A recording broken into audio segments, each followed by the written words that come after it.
got the shirt from a channel called Life Sucks. Guy is an artist. It's a YouTube channel. It's called Life Sucks. And the shirt, this is actually the back of the shirt, but I like to wear the back, and the front is this. So it's backwards. It's the logo for their channel, which is an Ouroboros snake eating its tail. And before I even came onto YouTube, I had a long commute in a car, and that was back in 1995. 96 is really when I started driving 2.5 hours every day in my car. So what I did is I bought a nice tape player, and I started collecting audiobooks. That's what you see. That's what you see on the shelf here. I have the Science and Discovery series, and I have a lot of Alan Watts. And you can find Alan Watts on the internet a lot. You know, he's an interesting person. He was able to articulate a lot of the Eastern philosophy ideas very well in his books. And my exposure to Alan Watts started when I went to a bookstore and I found an audiobook. His picture was on it. It was called Alan Watts Live. Alan Watts. Oh, I don't know if it's right up here. I keep my Alan Watts collection separate. Oh, here it is. Alan Watts Zen or practice Zen art. No, here it is. This is the one I bought. Oh, Alan Watts. Is it backwards for you? Yeah, that's odd. It's mirrored over, huh? Watercourse Way. No, this is art. Alan Watts Zen. I have Zen practice Zen art. I have the Alan Watts collection. Buddhism, the Fundamental Teachings, Philosophies of Asia, the Tao philosophy, comparative philosophy, which I bought from the website. Alan Watts it's posthumous works of Alan Watts. He's no longer. He's passed away. But he had some really interesting thoughts about life and death and the experiences of being alive, being a human being. He had a lot of influence on me personally, even before I started getting on the internet a lot. I could just listen to these audiobooks of him talking in my car. And there was a few things that were like, God, it's just like so weird. It just like stood out what he said about like the dream. If you could dream any kind of dream you would want, and have anything you would want,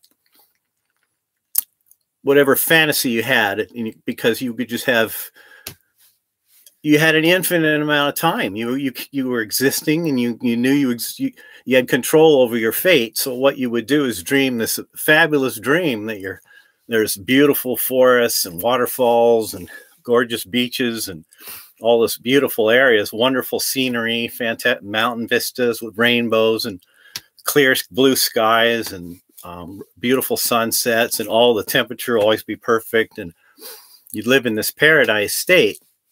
Well, after you're dreaming this dream, you'd get tired of that and bored with that. So then you would start thinking, oh, maybe I'll dream and I'll dream something that'll surprise me while I'm dreaming. I'm having this dream. So you'll dream and things are perfect, but they're not perfect. There's some little things that go off that are kind of off or kind of odd or that happen randomly. And so that's more of an interesting dream. So you're living in this place, and that's what's happening all the time. And then you get bored with that. So you'd want like a better, more variety of things happening at random. So you would want a more of an interesting dream as a diversion away from your existing forever and ever and ever and ever and ever and ever, and having an infinite amount of time to exist in. So, and I think what he was getting at was that we are in ourselves a conscious being, and we're all having this dream, which, if this is my dream, maybe I'm better off. Like, if I'm dreaming this world, I should kill myself, because then it would stop. Maybe the world would be like, you would think, if this is your world and you're making it in your mind, it's a terrible place. It should be. If if you have the power to make the world any way you would want it to be, it wouldn't be this. For me, I wouldn't make the world like this. If I had the power to make the world any way I would want it to be, it would be everything would be perfect. Food would be perfect.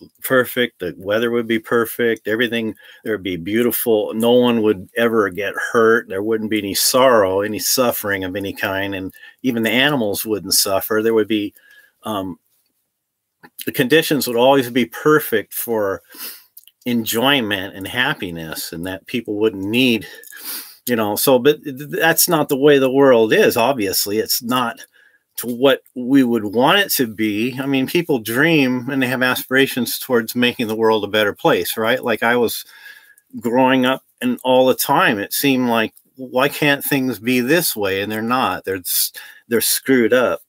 There's wars, and there's sicknesses, and there's people that are like suffering. There's like sick people. There's like mean people. There's like things happen, you get into accidents, and your body, something happens to your body, it freaks you out, and there's things, all these things happen you have absolutely no control over. You try to control your own life as best you can and make it peaceful and happy and content, make yourself peaceful and contented in your world, and it doesn't happen. So Alan Watts kind of, the other one was that this world was God's dream. So that was basically what he was saying, in that it was a Hindu idea of there's something in the Hindu philosophy about that the universe is like this dream that's happening, and we're characters that are, there was originally just one being all by itself. It was all alone, all by itself, and it split itself into many different pieces, and we're just pieces of that same being, that one being that was in the very beginning. And this one being is that we're immersed in that. It's like we're just a tip of the iceberg, and there's all these tips, and they're sticking up in this ocean, but really underneath everything's really connected. So in a way, it's kind of like that, and it's kind of like you could be. This is weird. I think Alan Watts kind of delved into this on his thinking about life after death, because when you die, you're not there, so you don't know you're dead. In that period when you're not there to know that you don't exist, that there's no time for you personally, you don't experience the passage of time. But there is always someone being born somewhere. There's always some consciousness that's coming into existence. And as long as there's somebody that's coming in, as long as there's someone that exists in the universe, I mean, if you're an idealist, you could agree with George Berkeley about, if the tree that falls in the forest, if no one's there to know, does it make a sound? Well, it's just air molecules vibrate. It does make sounds.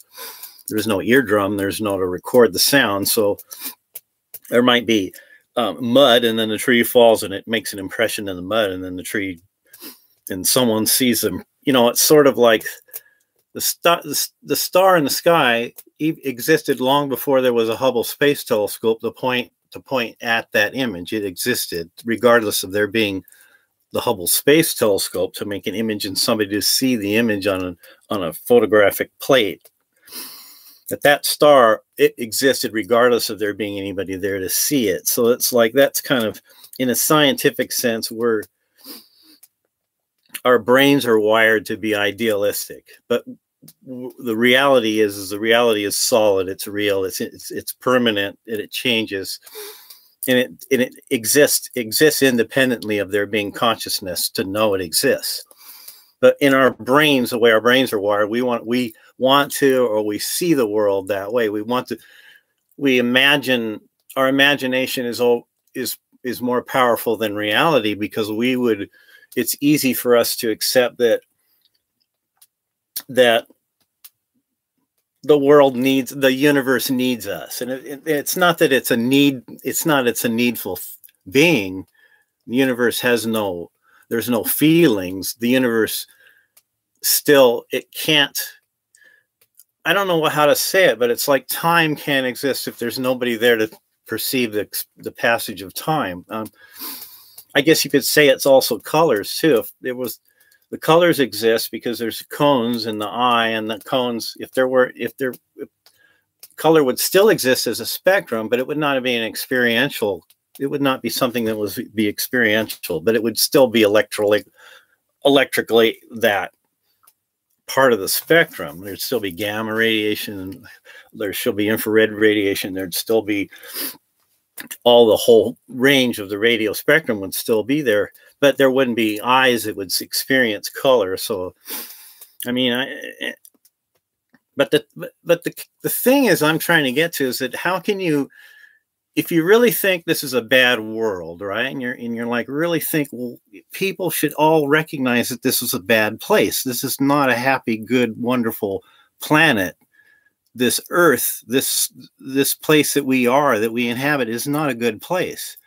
And if you really study natural history and the science, you'll learn that even in prehistoric times, when the first animal felt, which is cephalism, I mean, if you watch the movie The Alphalist, a very good movie, basically demonstrates that the idea that this is not a good place. And people that want to believe this is a good place, this is a nice place, and that, yeah, you have wealthy parents, you're very physically healthy, you have really good genes, you have a perfect immune system, you live in this ideal climate, a perfect, wonderful vacation island, and all your friends and all your family and everybody you know has a perfect life, and they're blissful, and everybody's just always really happy. They're playing games and having fun all the time, and having a their life is just one long vacation. Those people say, yeah, life is the earth is beautiful. It's wonderful to be here, and that.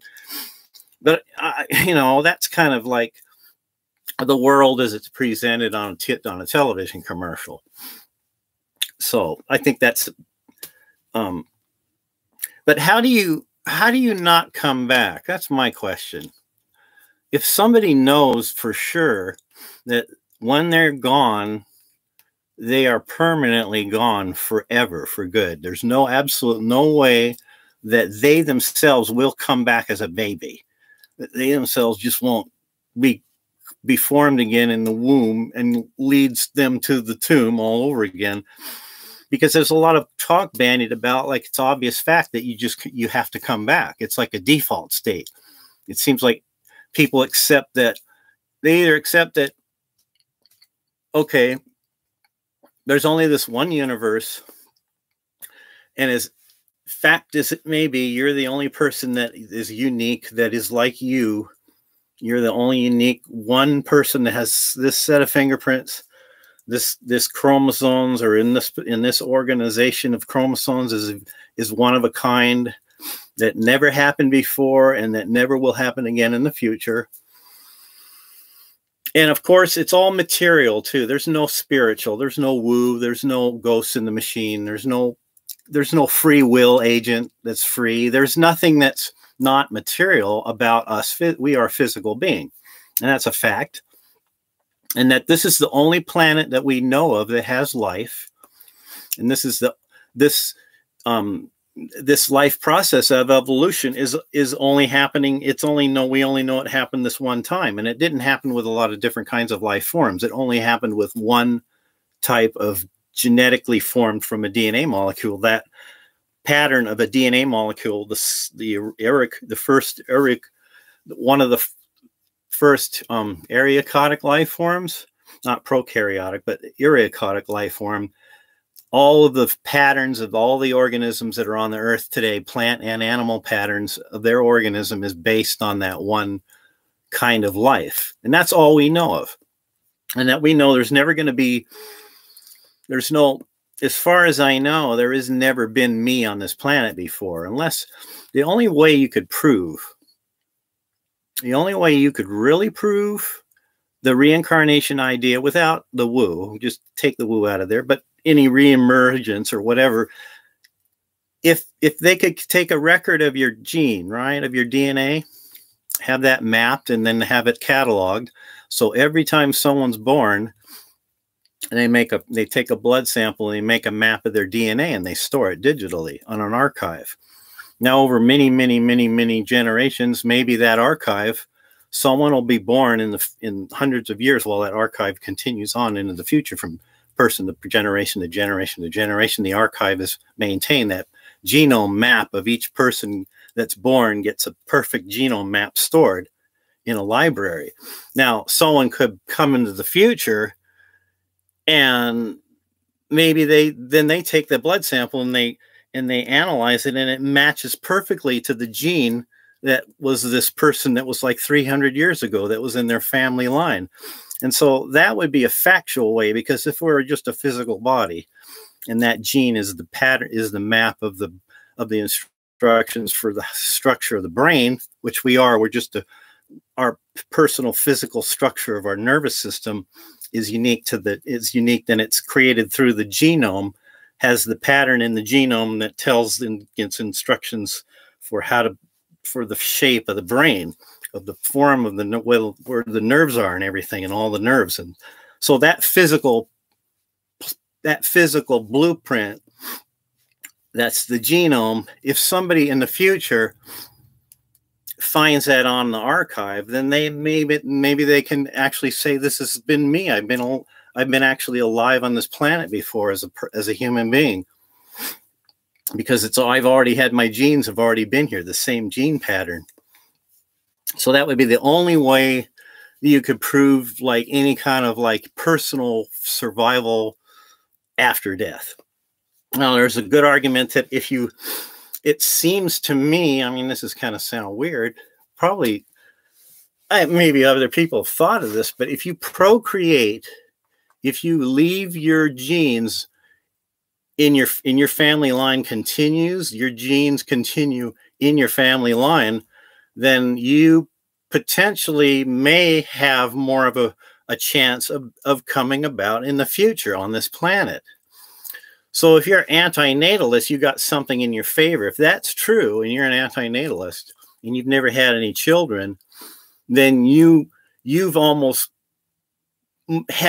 more of a chance of not coming back on this planet than somebody that has children, or fathers a lot of children, or births a lot of children that has their genome in it, because you're taking that genome, part of your genome, and it's being transferred from generation to generation to generation and intermixed with the other genomes into the future. So that arrangement of chromosomes has, for me, I believe that has more of a possibility of coming about, reconstituting itself in the same in the same line by line pattern of adenine, guanine, cytosine. That pattern of those genes could rehappen again in the future. So then that is like, but the chances of that are just astronomical, because your gene, I'm sure the genome of one person is so unique. Even maternal identical twins, probably have the same, pretty close, but not exactly the same. Maybe, I don't know. It'd be interesting. Those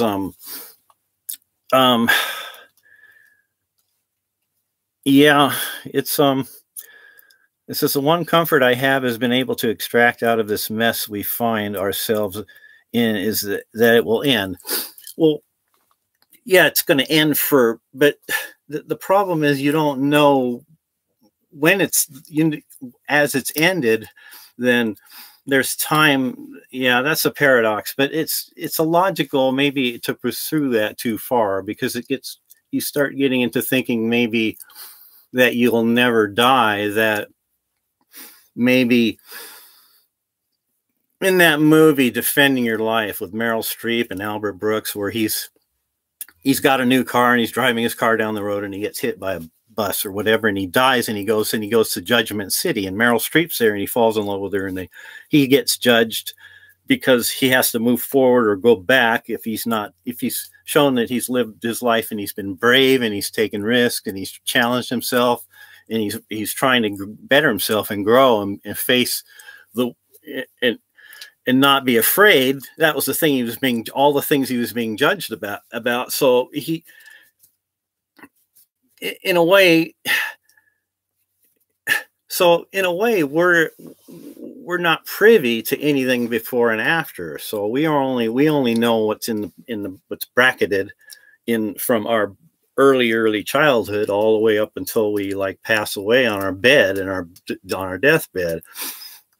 That we only know in between. But if some other person is born in the future, if consciousness is universal, in my consciousness and your consciousness and the consciousnesses of everybody you know, and consciousness of cats and birds and other animals, if that is as real to them as my consciousness is to me, then, and I'm not a solipsist, then it could have just as well as been me being born as any other person or animal for that matter. It just was a random thing that I just was born in this body. And the universe there wasn't a universe that was like intelligent, that was thinking about, that was me before I was born, that I want to be this person and want to have these parents, and I want to be born in 1960 and being born by these people in this specific area. There was no one there that was deciding all this. I just my consciousness grew up in and out of my body form. So it could have just as been me as I could have just as well as been anyone else. You could think of consciousness as like, if everybody's consciousness is the same, if they're just the same in that regard of being aware of themselves, right? Why would it be so illogical to think that you would only be this form that you have now? Why are you only restricted to just being this person that you are, this face, this body, the body that you live in? You could have just as well as easily been anyone else. So that's like, if you really believe that, then you will be a very compassionate person. You'll be very empathetic towards everybody, even the people that hate you. People want to kill you or destroy you or steal from you or maim you or whatever. Those people, you'll still be compassionate and empathetic towards them, because you will come to the realization that you are just you because of a random thing. There's no intelligent design. There's no Godfather, parent,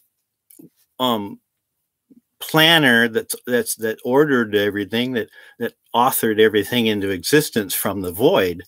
Only random energy, only vast differences in temperature and coalescing and commingling of electrochemical nuclear forces over eons and eons and eons of time, and it just came out. The evolution formed from that at one point, and then now this is happening.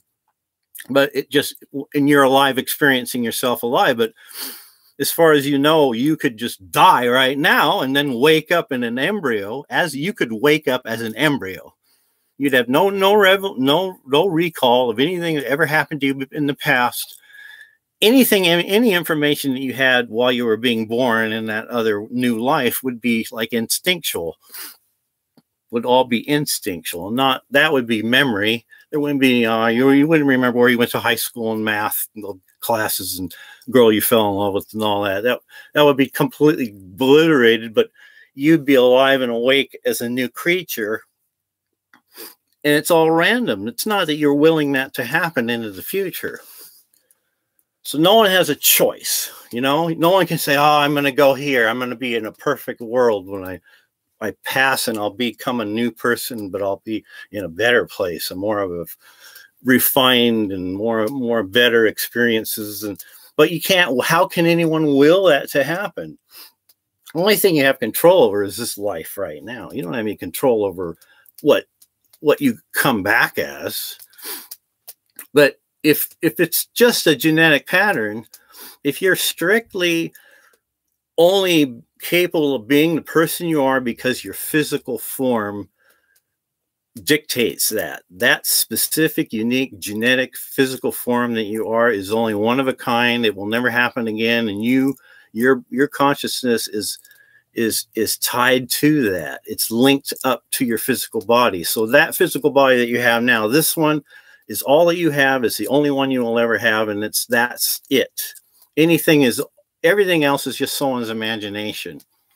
Anything other than that, it's a speculation. So, you know, I've wrestled with this idea, and there's a few people on the online here community that Ted, I think his name was Naturalism, had gotten a few a video series, and he's very specific, and I appreciate that. I appreciate his work that he's put into his videos, and he actually commented on one of my videos in the past. And it's always like when I'm subscribed to someone else and they watch my videos and they make videos, it's like I can get to know them better. If they're just, I know if you just make comments, right, and you type, well, you know, that's okay too. But somebody that actually is another person that shows their face and actually tries to have a conversation with you online on a video is nice.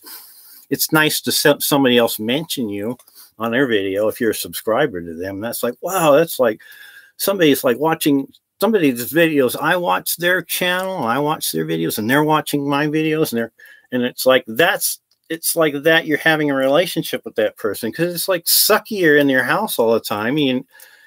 Where you live, you really can't relate to the people around you because you have a different philosophy than your neighbors and the people that you go to the market to, or people in your general area where you live. You have hardly anything in common with them in your politically or philosophically or your background or anything. And so you're stuck in this place, and there's a virus, and it's like you can't. Well, I can't leave really because I'm taking care of somebody all the time. But I mean, the point is that, okay, do you believe in the multiverse theory? Well, as far as we know, as far as the science has discovered so far, there is only this one universe that we know of right now. I mean, as far as the telescopes and our instruments can detect out way, way, way fast, furthest, as far away as can be, past the microwave. We can't go past the microwave background radiation. That's the limit of the extent to our telescopes can take us in the range of out into outer space. We can't, there is no photon of light that goes past that barrier. So we only see what an archaeologist sees in the ground. When they go to the Grand Canyon and they look at a layer in the ground, this is the same thing as looking at the Hubble Space Telescope images are fossils of the light as it was when it left that object. But even over millions and millions of years, that light photon traveled through the emptiness of the void, and now it's impinging on our scientific instruments. Now it's a patchwork, because you look and see one galaxy, and that galaxy is actually millions of years older or millions of years younger in how it appeared on the photographic plate in that sense. But in the real world, in the real time right now, those images, those objects out there aren't there anymore, or they're totally different, and they would be unrecognizable. If you could see the sky as it is right now instantaneously and not have to wait for the light travel 186,000 miles a second through space, and we'd know exactly what's out there right now. Well, we can't do that. It's like we can only look at dinosaur bones. We can't find a living dinosaur. We have to we look at a layer in the ground of a geologic strata, and we can hypothesize that that's a million years ago, that layer, and we find a fossil in that layer, and that is like similar to what they look at when they look into outer space. When they look at objects far away, they are like a fossil. That starlight is a fossil of that object, the way it was at millions of years, however many light years away it is. So believing that there's more than if there is another universe, it's like believing that you could be a fetus in the future, in a womb of another woman in the future. You will be a fetus. You believe that too. Yeah, you could say, well, between me dying now and then me being a new fetus in the future, you could say, well, there could be another universe, maybe over billions and billions and billions and billions of years. The sun will die and the galaxy will die, and then their universe will just go into it'll die from coldness. It'll just break apart and there'll be a heat death. There'll be a big rip, right? Everything will get torn apart. All the stars will get torn apart. The nebulas will get torn apart. The galaxies will all become torn apart. Any black holes will evaporate, and then there will just be this sea of homogeneous of just energy, just all the same temperature everywhere, forever and ever and ever, and it will never happen again. And that's what, like, if you're a scientist, you just accept only what we know. If you're a real scientist, will only speak of and think about what is really known in reality, and they will not speculate about what could be or what might be or anything of that nature. So any other thoughts, really speculating, you're polluting your mind. You're putting junk in your mind. The only thing you should really think about are, like, go read a physics book and really understand physics the way it really is, and really get immersed in physics, understand how electricity works, how magnetism works, what radioactivity is, the periodic table, chemicals and how chemicals react, understand biology and how the cells form and how the cells reproduce, where what evolution is, and understand the lineages of animals, and just try to understand science. Anything that's religion or spiritual, anything spiritual woo or speculation is a block inside of your head. Any kind of belief in a God is a block. When you have a religion in your mind, that's contaminating your thinking. It's blocking your thinking. It's a trick that is thousands of years old that humans, other people, have put on other people to control them. Religion is. And if you are a religious person, you should really recognize that you got that from your parents. You got that from your aunts and uncles and your brothers and sisters in your family. It was something that was not really part of the real world. It's a cultural thing. It's something you were taught that was passed down to you. And if you can't get over that in your mind, if you're a young person, I'll tell you something that will really put advantage over you if you take this seriously. If you ignore religion and don't study religion at all, and just use all your time and effort and thinking up here and only think about science and real things, like study history and science and math and learn about the real world, and you'll go a lot farther in life than someone that's religious, and intellectually you will. Because intellectually, religion is a cop-out. It's like, oh, I can't go any further. It's just, I'll just leave that. There's a God out there. I'll leave it to God. But you're stifling your creativity. You're stifling your curiosity. You're blocking that by putting a God out there. The God is just a barrier to you going further in your exploration of your person and nature and the world.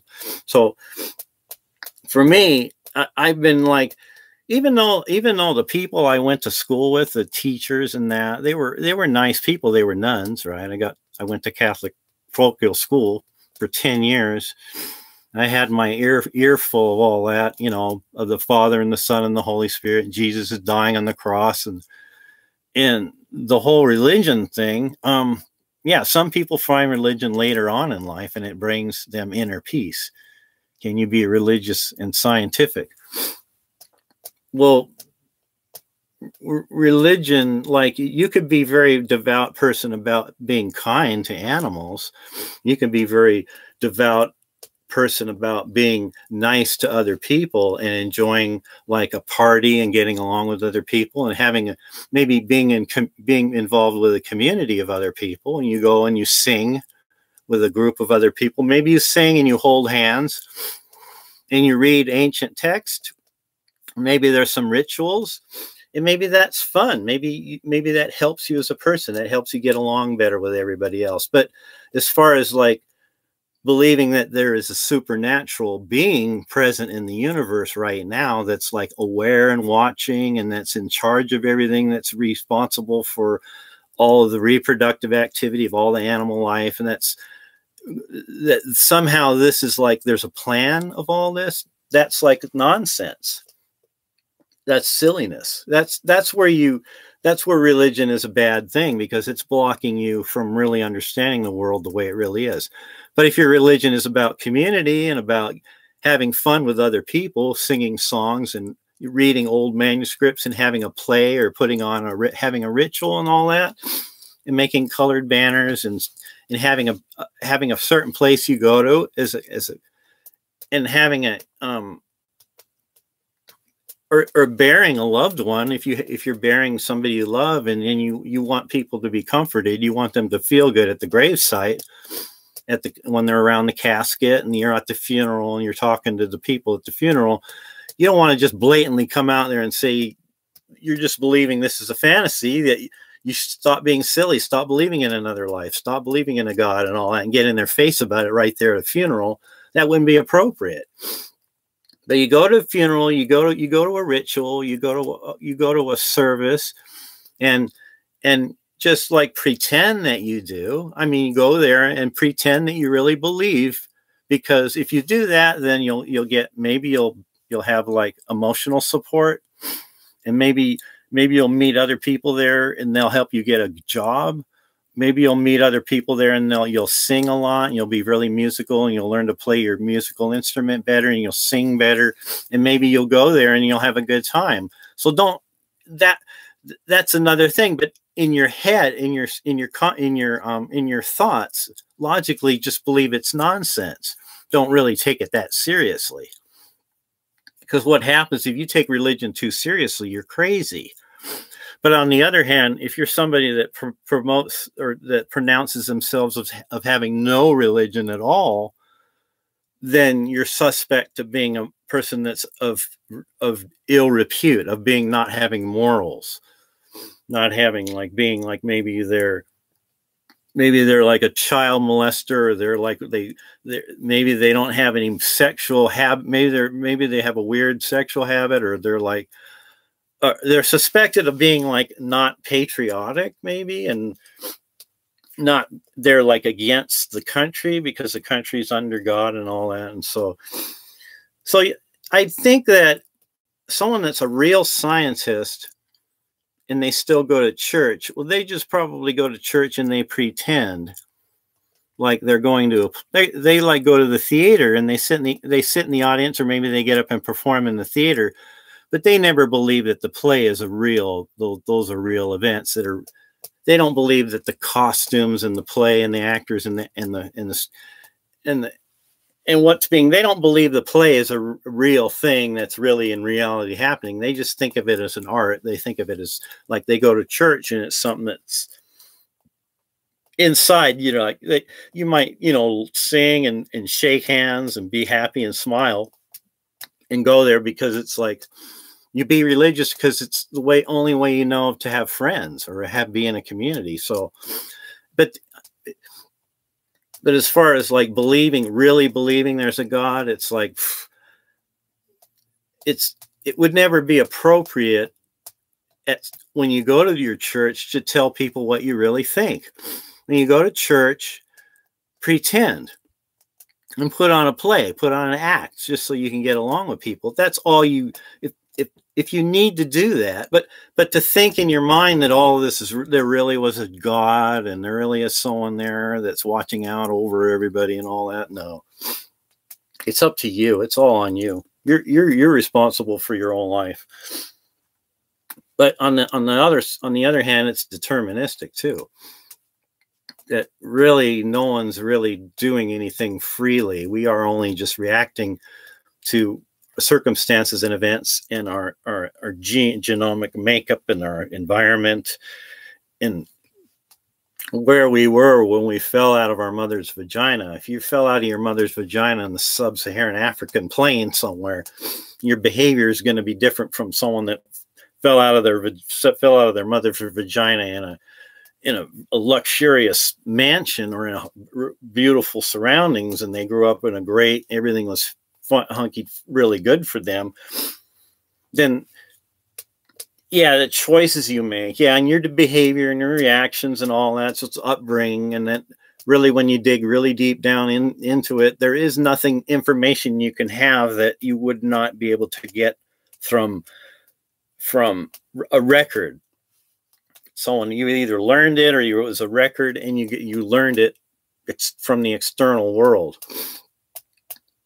So you don't absorb, there's no magic information that comes to you magically that you get. You're informed because you were exposed to that growing up. Your education, your training, all your experiences you had as a child. And so if there is a, I'd say most people, I'd say it's, you could explain there is something at the very, very beginning that started everything. If you think about it like that, then, okay, I'm not religious, but I like to wonder, maybe God is a substance, an atom or something. Maybe God isn't even sentient. Yeah, you could say it's like you could look at the sun like George Carlin, it's like it's always there. You could say the sun is a god. I mean, the Egyptians made the sun into a god, which kind of makes sense. If the sun is always there in the sky, then you could imagine it as being that it created the solar system. So I don't know if any of you listen to Michael Godier.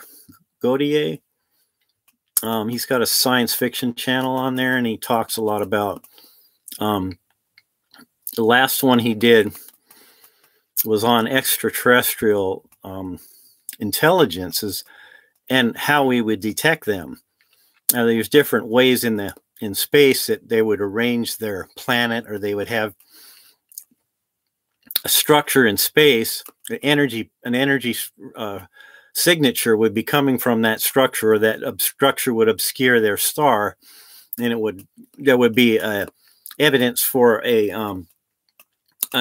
another type of intelligent life form that we could detect by looking at the star and seeing the occultation of the object as it moves across the disk of their star.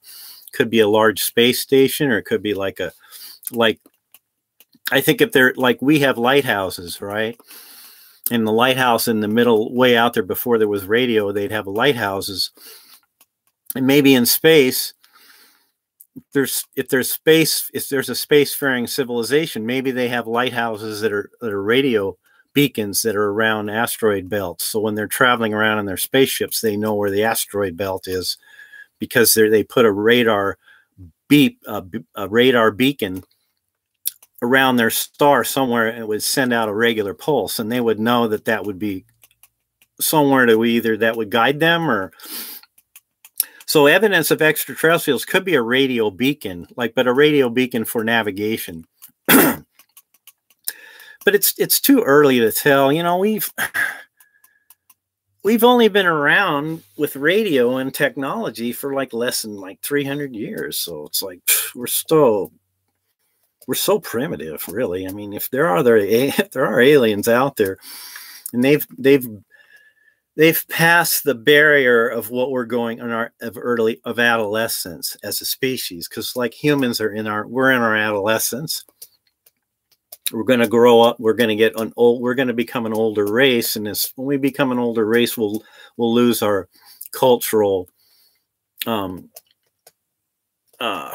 what's the word?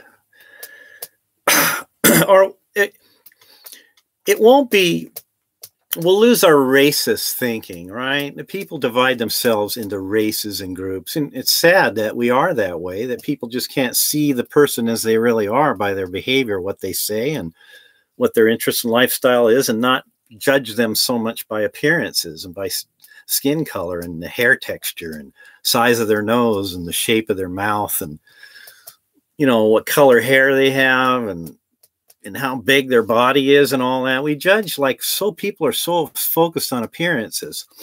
And speaking of appearances, I did have eye color on my beard, and I put makeup on for this video, because I'm watching these other people's videos, and their skin looks so perfect, and it's like, I get on here, I got wrinkles and pock marks from acne, and I'm looking at my face. So it's these higher resolution cameras. Before it was a potato camera, you didn't really think about all that, but on the older times. So I'll be glad if I just pass and this life's over with, and and I'm never here on this planet again to experience being alive as either a human or an animal on this planet. And I think if you put part of your genes and you send your genome into the future in your family line, your genome might be that's your ticket for coming back here. So someone in your family line, maybe your great great great great great great great great great great great great great great great great great great great grandchild will be you. Maybe your genes will, that same pattern that you have now, that your genes are, your DNA is, that'll just happen all over again. You'll just come back. You won't know that you were unless what I was saying about the archive. So they start an archive. This is worldwide. Everybody that's born has a blood sample taken and they map their gene. I mean, make a complete map of their gene, and then store that as a digital record in a permanent archive. The government would have these. So everybody that's ever born has a map of their DNA kept on an archive, and they just keep this going for like hundreds, potentially, maybe possibly hundreds or thousands of years into the future. And then everybody that's born, as time goes on, when you're born, you have you compare that map of the genome of the baby when it's born to an archive. And if that same exact copy of that DNA is in the archive, then that person's reborn. Physically, they are the same person, then they're reborn in the future, if that's the same DNA. Now, I'm saying that just so high odds of that happening are just way so mathematically to the many orders of magnitude that it's almost impossible to happen. But then again, maybe I'm wrong. Maybe it's more possible for a person to reincarnate if they leave children behind. So, and if it's better to never have been, then accept that you're here now and make the best of it. That's the way I think. I think, well, it sucks that I'm here. Yeah, I hate having to face my death and watch my loved ones get sick and have all these, be a witness to horrible things in time and in the world, right? And it sucks. And it's like, I would think, yeah, it would have been a lot better if I personally had never been born to have to experience all of this crap, all the shit and everything. I'm facing my own death, right? No one wants to think about their own death, how they're going to die, what it's going to be like, and how they're going to deal with it. And everyone's, well, I'll just cross that bridge when I get to it. Yeah, well, we're all going to get to that. It's like we're approaching a black hole, getting closer and closer to a black hole. I don't know if that doesn't make, I don't know if that makes any sense or not, but I'm glad that the architect is here, and Kitty Barnell. Yeah.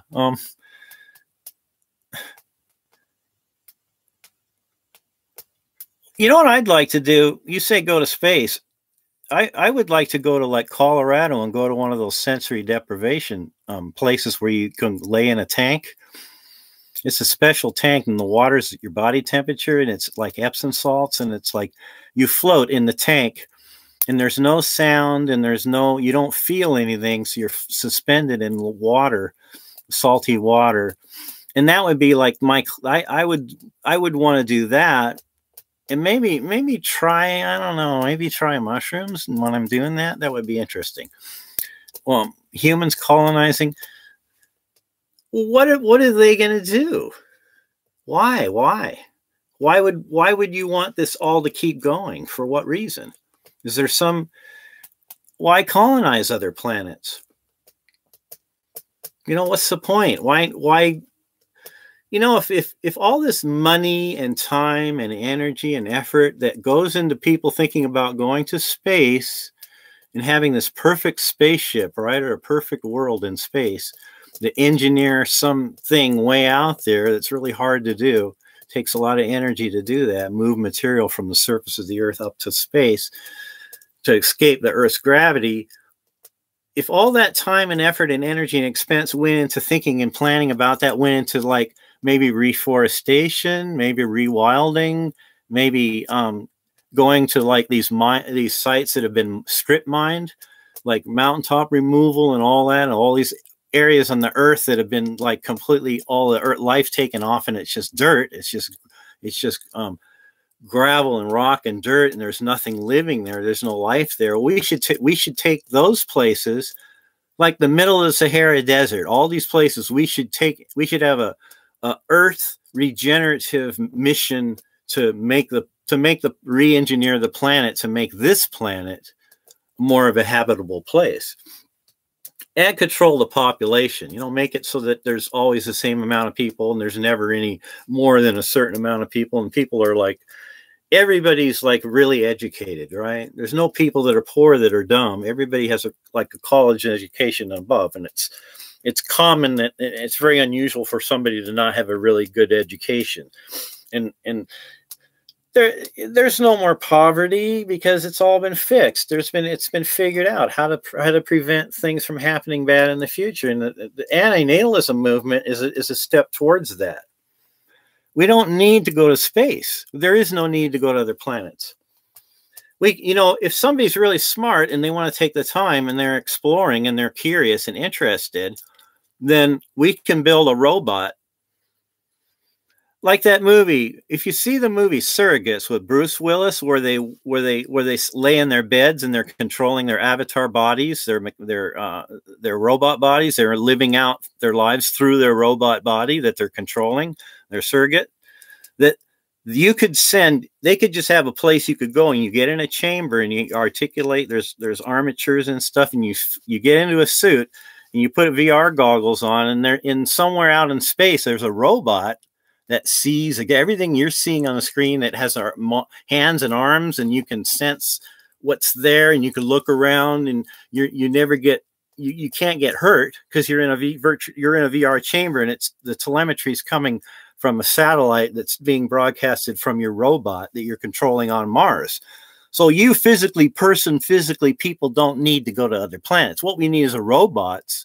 We need very sophisticated robots to go to other planets, and we could articulate those robots. We could see through those robots. We could have armatures and move around. We could even, I'm saying, if people ever get really advanced and we go through our adolescent stage, then we'll have robots. We'll send the robots to Mars, okay?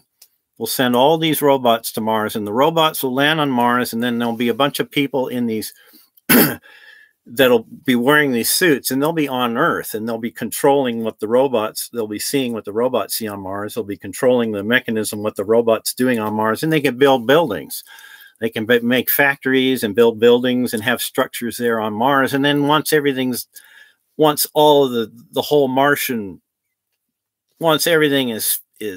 built, once the robots, the remote controlled surrogate robots, build everything on Mars, and then maybe somebody, a real physical person, can go there and live there. But it would be like, you want to go and live in Antarctica? I mean, if it's this thing, hey, we got to go to Antarctica, we got to build cities on Antarctica. We got to do? We got to go to the bottom of the ocean, and we got to build these big, huge buildings on the bottom of the ocean, and then we can pump all the water out, and everybody can live inside of the buildings at the bottom of the ocean.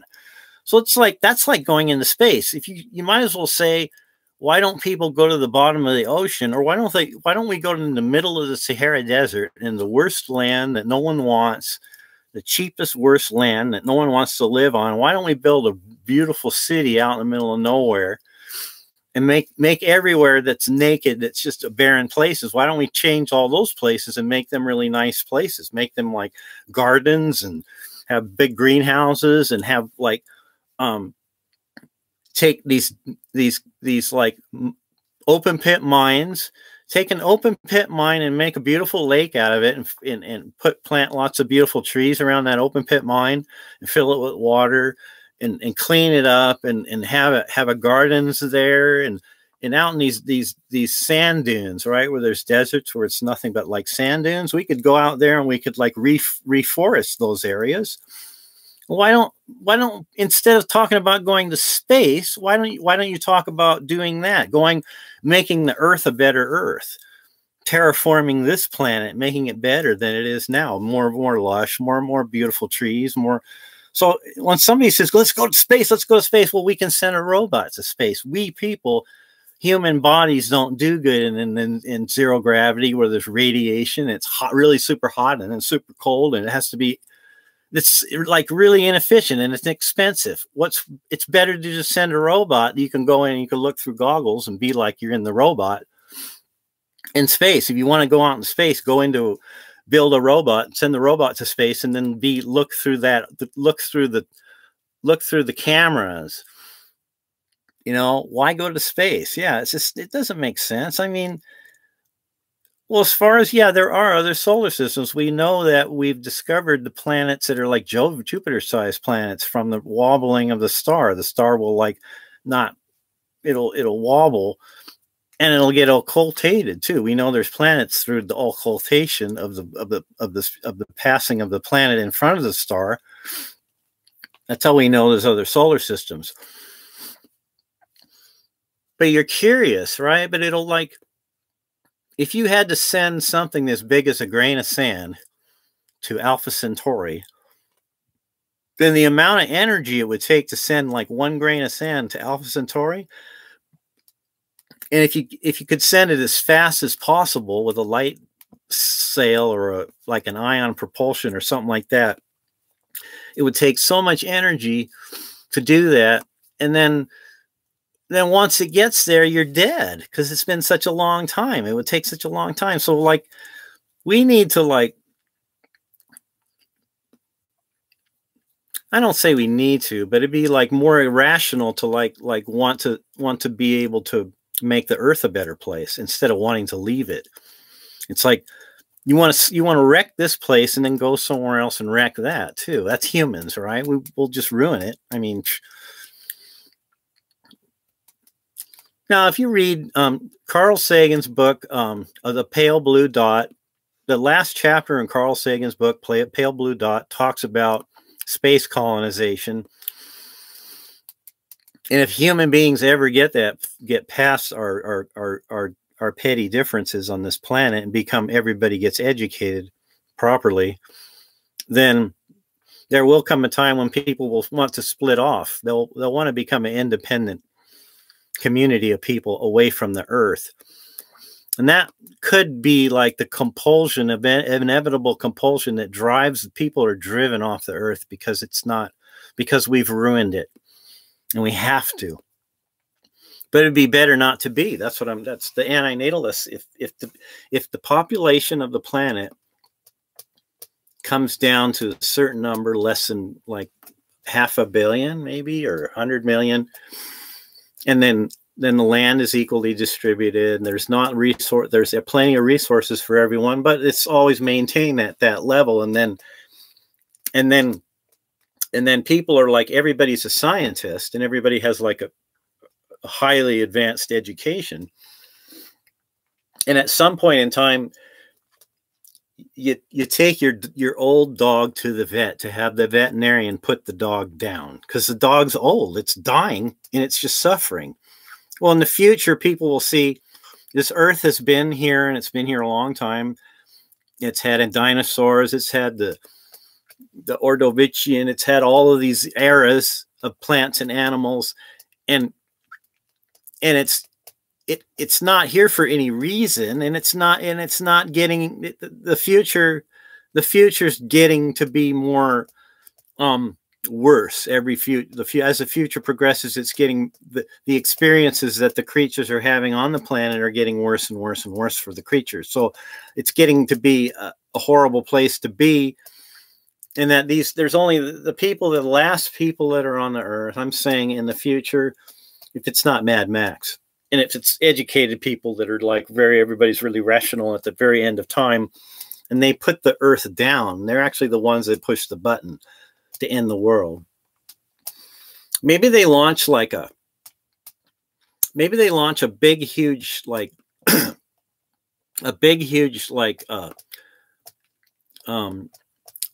a nano cloth, right? They build this huge nano cloth. It's super lightweight, but it's really thin.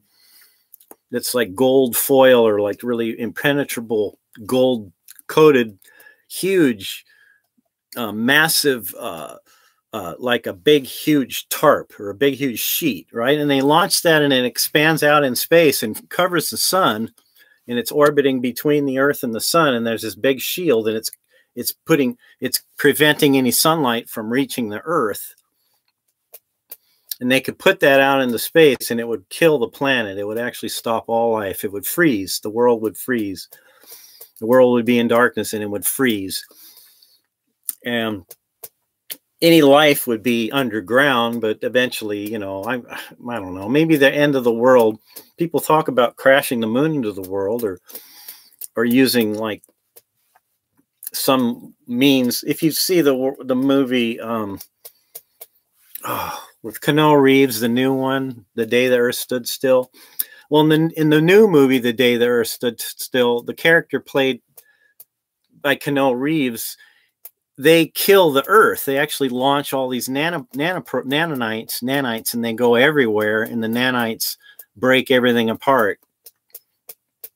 And it just leaves a big goo everywhere, gray goo. That could be our fate too. If the science is, if the military is carried away with newer, better and better, more sophisticated technology, and it's always being used as a weapon first and foremost. If all we do with our science and our knowledge is to make a better military, use it for military weapons, to keep making more and more sophisticated weapons that eventually one day we'll just finally make a weapon and it'll just destroy the Earth. Which from the viewpoint of someone that's ethicist, that might be a good thing. They might think, yeah, it's better that it's better that this world ends, that it doesn't continue on, because then there won't be anyone here to suffer. And suffering will end. All suffering will end. So people if you're not like, it's almost like if you go to a philosophy class at a college, they're not going to tell you all the stuff that's at the end of the book, right? You got to start with the basics in the philosophy class. In my mind, I am an ethicist, but in my heart, in how I behave in the world, I'm not. So I take care of animals. You know, I want to see a squirrel be happy squirrel. I want to see a cat be happy cat, or I want to see animals around me happy. I'm feeding them, you know, and feeding like the birds. I have bird feeders around my house, and I feed squirrels too. And so I'm like, I care about animals. I mean, and I care about other people too, a lot. I'm very close to my wife. We've known each other over 30 years, and I'm doing my best I can to take care of her. She's the closest person to me. And I'll try to be as nice and as kind and as be as caring and loving and compassionate as a person as I possibly can be, as long as I don't make myself a target or make myself vulnerable in the world.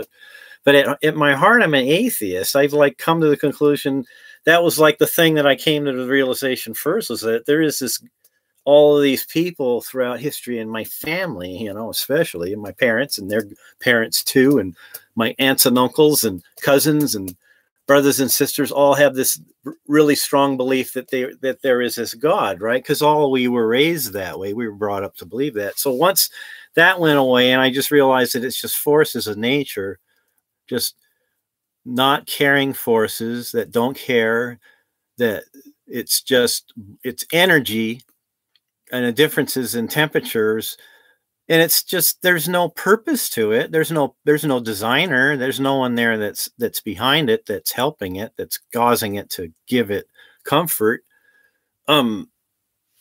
It's just survival machines. It's just one machine trying to survive in the world against all the other machines. Now I have to, you know, but as far as taking a bird's nest and smashing it and smashing the eggs so that the birds, and trying to prevent life from growing different places, and promoting the idea that we should stop all animal breeding, right? So if you're vegan, then you're that's good, because then that way there's not animals being bred out in the world right now that are being bred that are in these cages confined that are feeding you. So you've stopped that. So you're preventing other animals from being born. But animals are still being born in the wild. There's still wild rabbits. There's still squirrels. There's still coyotes and snakes and rough frogs. There's still all these animals being born in the world, just like there was animals in the time of the dinosaurs, the prehistoric times. And you're not. So if this world ended, then it wouldn't really matter to the universe. I mean, there's no, you know what I mean? So I don't know. Ephesus makes sense to me. It just makes sense that you would think rationally the best thing to do would not to have to exist. And that goes for animals as well as humans. This is a trap. We're in a flesh trap. We're in a flesh trap, and we're doomed. We're doomed to eventually decay. These bodies, they fall apart, we decay, and then someone else comes up and they take our place. Now, what's the point of all that? Why is it, if there's no God, right? If you've lost that, no more God, and you're an atheist, you're like maybe like Richard Dawkins, if this is the greatest show ever, right? If life is this great show, that's for a show for who? You know? I mean, is it amusing someone? Is Richard Dawkins being really like, oh, amused, this is awesome, oh, this is wonderful, blah, blah, blah, blah, blah. That if they were really, maybe they really don't think that way. Maybe they just are seeming to be that way because so they sell books, or so they have more credibility, and then they're more accepted in the popular culture. But really, in their private lives, they're more of an anti-natalist. Unless they have kids, if they're an atheist, see, that's one thing. If you're atheist and you're like really are having you're having kids, then how do I find peace? Like constant restlessness. Well, it'd be nice if I had more money, if I had more free time, if I could just relax and not have to worry about how I'm going to pay my bills and how to keep electric light on, keep my house, keep the roof over my head, and keep myself always fed. And that, if that's all taken care of, if somebody wants to, some big, rich, powerful person wants to take care of me, it would bring me more peace in my life, because I wouldn't have to deal with like snooty coworkers and bad neighbors and having to deal with like people that get right behind me on the road on a dark night and shine their bright lights right behind me in a car on a dark road. I wouldn't have to deal with like people that like lighting off fireworks in the middle of the night or just at random times and hearing explosions in the middle of the night.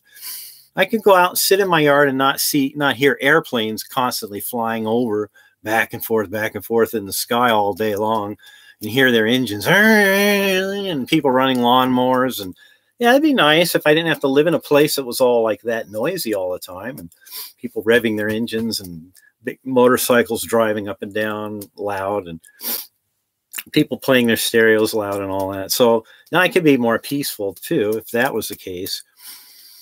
There's this myth, I think, that somehow if you become this ultimate meditator, if you learn how to meditate and just sit perfectly still, that you will overcome your ability to feel discomfort and pain, and you'll be, it will cause you to be like the worst things that could happen to you. You would just sit through it and be totally at peace in it and serene, while like your tooth is decaying and it's pounding and you feel it, or you're really super hungry and you can just sit there and not really think about, not let hunger bother you, or be really super thirsty and not let thirst bother you, and just sit there and be perfectly still and not hardly move your body. The only part of your body you're moving is your breathing in and out, in and out. And so there could be all these things happening around you that are terrible things, that are awful things that are happening in the world, and you just can sit there and close your eyes and completely like block out any discomfort you have and anything that's going on in the world. And you can you become completely resolute about your own past, So you don't have any guilt. You don't have any like torment in your past or any kind of frustrations. Then you can just sit there and with your eyes closed and be completely at peace and in bliss. Yeah, you can do that. There's places you can go. They'll teach you to do that. You can have peace. Yeah. And restlessness is just like, that's our normal, you know, we are striving. We're never content because we always want it better. Or we just want to get by and just prevent the hideous thing that's chasing us, which is debt, or like a job loss, or like a death in the family, or someone you know is sick, or it's like there's some bad thing happening in the community where you live. So there's no way of avoiding those things. You can try to do your best personally as you can to deal with that. If you want to go to a building that has a cross on it, where people sing and they dance and they read old manuscripts, and they sit around in circles and talk about the old manuscripts, and they sing songs, and they have potluck dinners, and it's a social club, that's fine too. If that makes you happy and gives you peace. If you can stand and sit and then listen to a guy on a podium talking for an hour, and that gives you peace, you read old manuscripts, read old letters and stories and poems and all that out of old books, it makes you happy, you should do that. The human condition, yeah, to always need. We're need machines. We're always wanting. We're never satisfied. It's we got to keep going. And if we stop and we stand still, then we get like the sheriff knocks on the door to throw us out. We get all our stuff thrown out on the street. So we just can't sit there. You just can't one day all of a sudden say, I'm just gonna stop. I'm just gonna sit right here on the sofa. I'm gonna eat. I got food stocked up. And I'm just gonna sit here, eat and drink, and just sit and wait and wait and wait. And eventually, you know what's gonna happen? You'll get letters in your mailbox will start piling up, and then the phone will ring, and then the phone will ring again, and then somebody will come knocking on the door, and they'll slip a piece of paper under the door, and then you'll have 30 days. And then after 30 days, you'll be on your couch, and you'll just be sitting there, and you know what? Somebody will come in, and they'll pull you off that couch. They'll pull you out, and they'll put you on the sidewalk. So you can do that. You know, you can just sit there and not do anything. Yeah, I'm restless. I'm restless because a lot of it was like dreams I had in my youth. I thought I had such great aspirations that I was going to become a talented musician, or I was going to become a very learned person and be at a college, be respected. I'd like be a professor, or I would be an artist, or I would write a book, and it'd be like I had all these aspirations, but I was always so busy trying to earn money so I could just have enough to pay my bills and feed my face and keep a roof over my head that I didn't have time to be like a trust fund kid. I didn't have time. There was no one there that was supporting me. I had to support myself. So it was always, and then the person I was with, my partner, got really sick, and she could no longer take care of herself. So now it's on me to help her, to be a helper to her. And it's held me back a lot because I've had to keep the same stupid job. I can't move. I can't travel. I can't. And I don't blame her. It's just what happened. You know, you get old, and if you really love someone, you care about them, you won't send them to you won't send them to a nursing home. Anybody that you know that sends their parents to a nursing home, or a loved one to a nursing home, that's bad. That's wrong. You know, if someone is old or elderly in your family, or that's sick, you should be the one to take care of them. The people should not be sending their loved ones to nursing homes or convalescent homes. They should take your family. You should take care of your family. Family should take care of family and not abandon them. Not just leave them off, let them go, and leave them at some other place to die and rot and be forgotten about. And you know, for me, I'm married, right? And I made a marriage commitment, and it's forever for me and my wife. When I married her, it was forever to be there and take care of her. And I was wanting that to her to be the same way towards me when I got married. I was thinking if something happened to me and I got really sick and I needed someone to help me and care for me, that she would be there for me. So I'm returning the favor, but I'm just like, it's me in this. I'm healthy and I'm strong enough to be able to help her. And I accept that that's the way it's going to be until she's gone, until she passes away. I'm going to take care of her.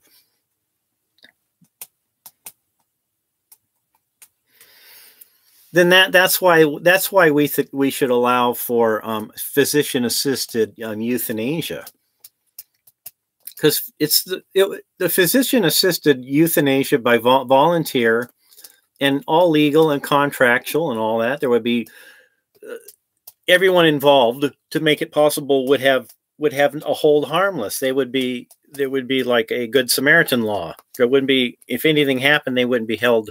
There would be no one could sue anyone else, because I think a lot of it's religious people, but I think it's legal things too, like that's preventing that from happening. Of having places you can go, like a big cruise ship. Everybody gets on a big cruise ship and they drink sodium barbitol or whatever, or pentothal or whatever that is, or they have gases there. They have a couch with the gas, and they put the gas on, and they just go, and then they have like maybe on the cruise ship they have a mortuary and a crematorium. They're right on the cruise ship. So once you have your passing away party, they could have a big gala, a big celebration that be real fancy with champagne and live music and all that. You're out at sea, you're in international waters. You have it all done there legally, and everything's signed, sealed, and you pass away nice and quick in the comfort and timing that you want. You have the choice how you want to go, and there should be that. There should be cruise ships way out at sea that let you do that. That let you get on the cruise ship and then do that.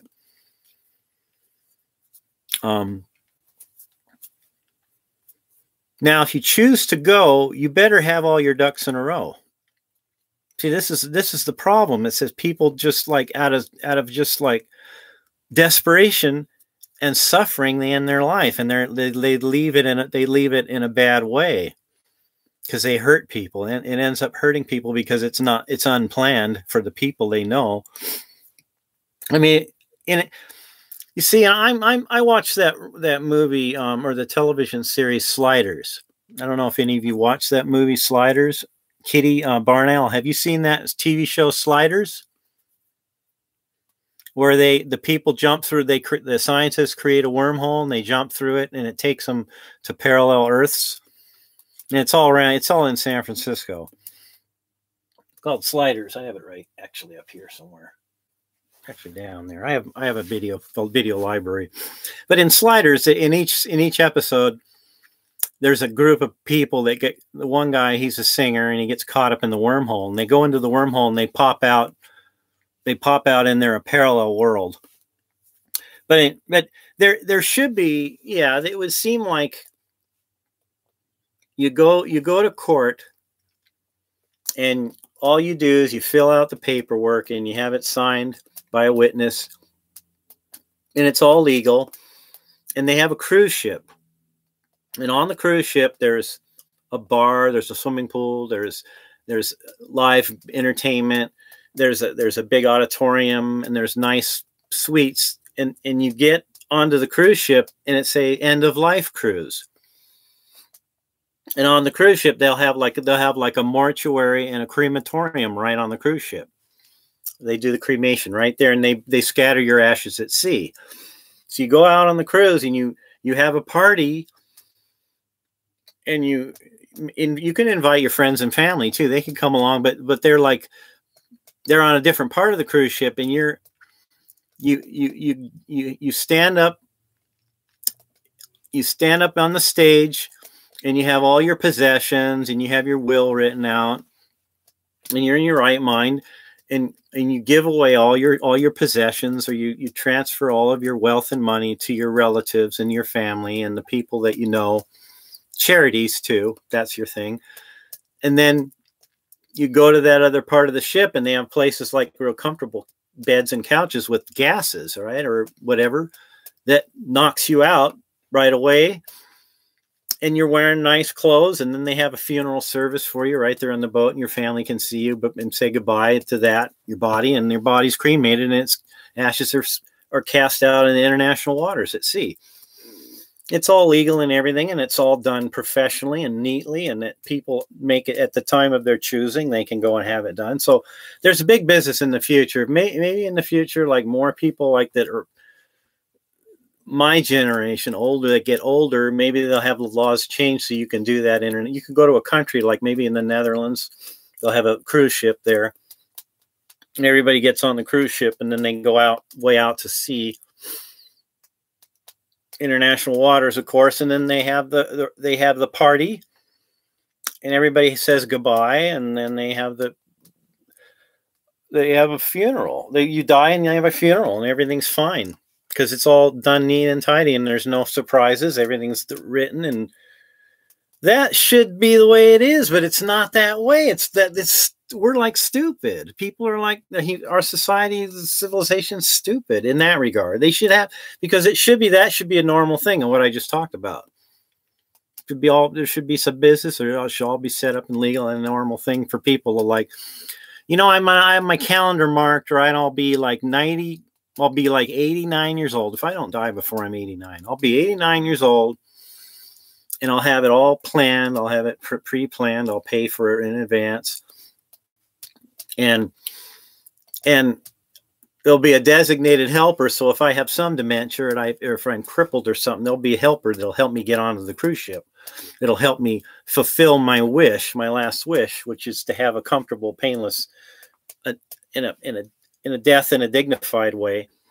And I'll choose the time and the place, right? It won't be that it will randomly happen in the future, and I'll just be, all my stuff will be there, and it won't, my relatives will come, and who gets this and who gets that, and why didn't he give us the bank account number, and why don't we have his passwords, and why can't we, he died and he left us the safe, or he died and he had all this stuff in a safe deposit box. He didn't tell nobody.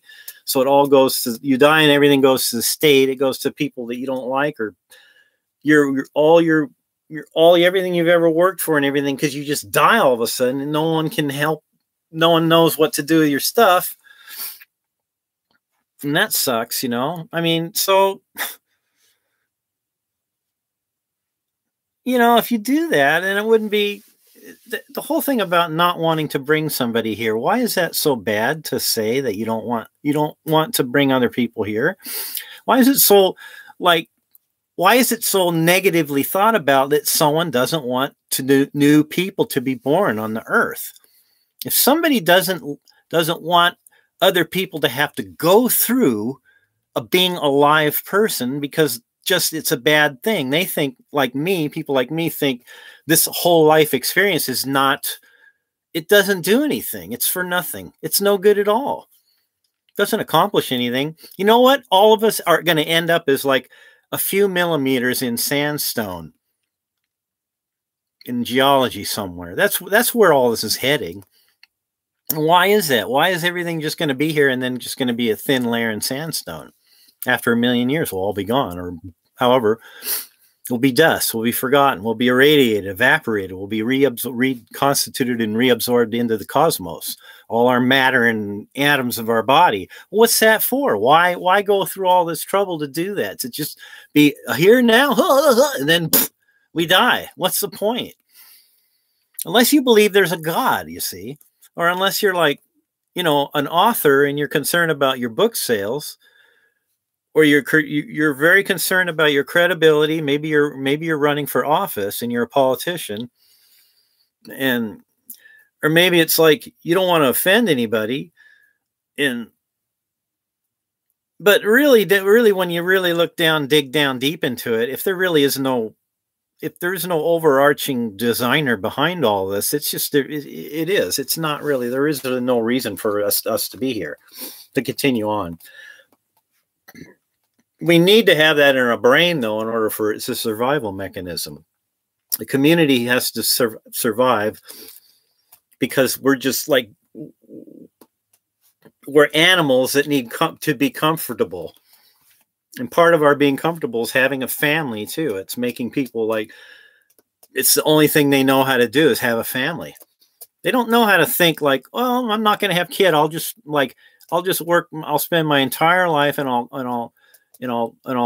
study worms. I'll study butterflies. I'll study plants. I'll study geology. I'll just spend my entire life and I'll research and become a scientist, and I'll learn to play an instrument, and I'll write, compose novels, or I'll produce great works of music or works of art, and I won't have a child. I'll just do that.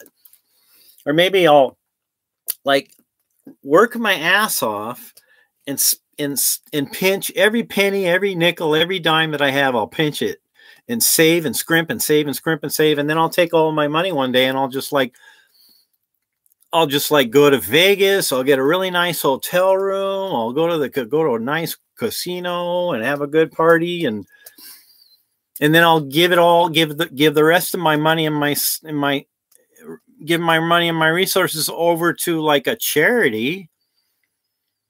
And then I'll end my life. So maybe that's like a goal to have for me. Maybe I'm going a little too deep here. But what's really important is how you treat other people and animals too. You know, if you're a very kind person and considerate, and you're very gentle with animals and other people, you're like respectful of everybody, and you like give everybody room, and you don't get anyone's face, and you're always like very productive, and you're very polite and considerate, and you never say anything bad about anyone else behind their back to anyone else. You're always and you're never rude. Try never to be rude to anybody, and try to always be, when you drive on the road, never get angry in your car while you're driving. And don't be lazy, you know, be ambitious enough to where you're doing your dishes and your laundry and you're cleaning, keep your house clean and orderly. And you're always trying to improve yourself, keep reading and getting an education. Don't fall into bad habits. And, you know, so what if you're that way, but you just don't believe that life is a good thing, right? You're going to do your best you can to live your life, right?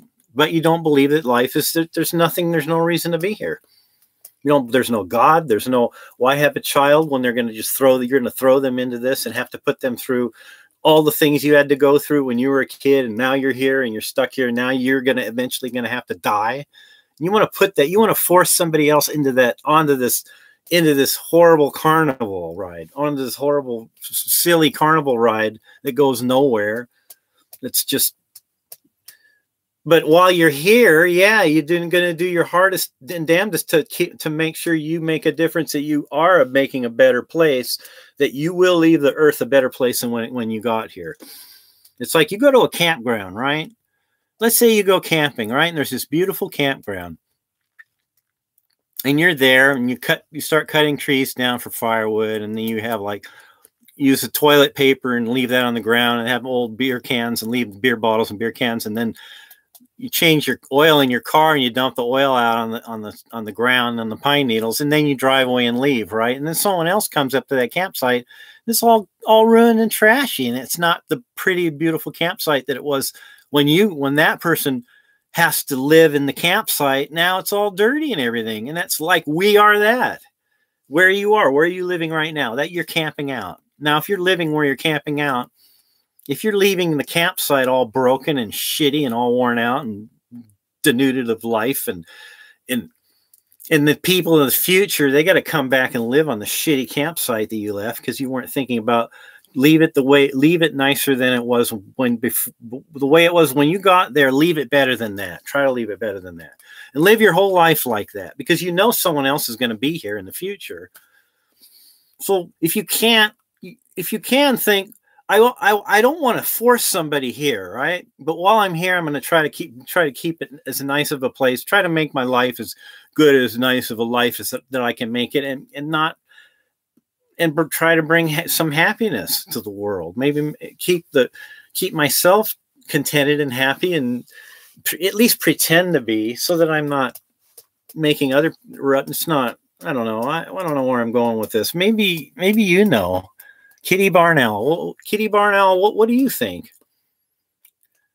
Kitty Barnell, do you think that there's um that that that maybe that religion we should all pretend? If we just think that it's just fake and it's just a myth and all that, should we just keep pretending that it's real? Just to be happy? But, you know, I listen to, like, you know, people that are, they're activist atheists. I'm thinking of people like Aaron Ra, and I'm thinking of the atheist experience out of where they, and there's other people that I watch online. Oh gosh, there's anti-natalists. There's anti-natalists, and they're all atheists. I think very few, if any, anti-natalists are a god, do believe in a god. I mean, a god is like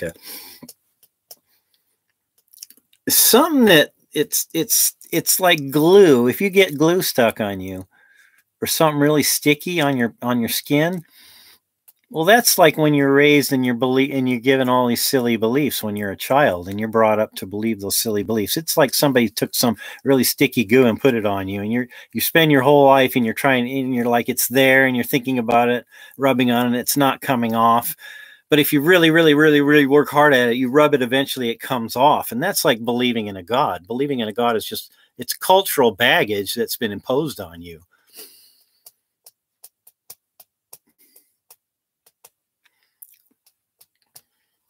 Well, that's nice. I mean, if you have aesthetic appreciation, that's fine. Like, I think it is really amazing that I find myself here. I don't know about we. I shouldn't maybe say we, because I'm putting words in other people's mouths. I should just talk from my own perspective. I still, no matter how wonderful a rainbow looks, or how pretty a sunset, no matter how the waterfall at Niagara Falls, or how Carlsbad Caverns, or some beautiful scenic vista, or Yellowstone, or Yosemite, all these beautiful places and all that, that's not to bring somebody here because you think that's great, to bring somebody here because you want them to have to experience that. That's just such a small little minor thing compared to what you have to really go through in your whole entire life. You wake up in the morning, you have to shit, you have to eat, you have to clean yourself.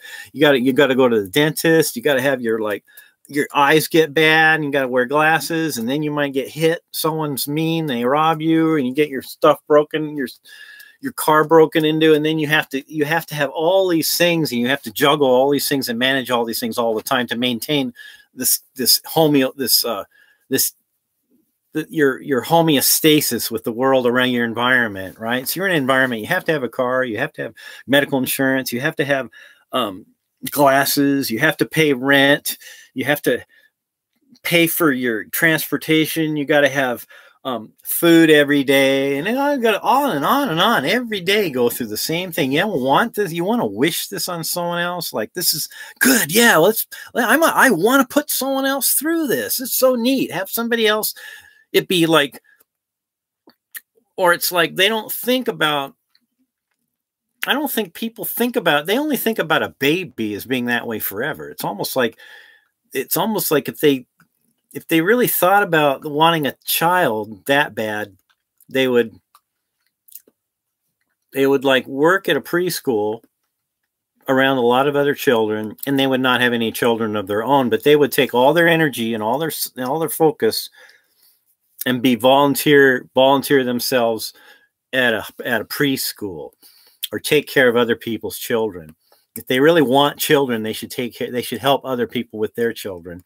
So that you can see where I'm going with this, right? It's not that I'm mean. It's not that I resent my parents. It's not that I'm like a misanthrope. I'm misanthrope, misanthropic.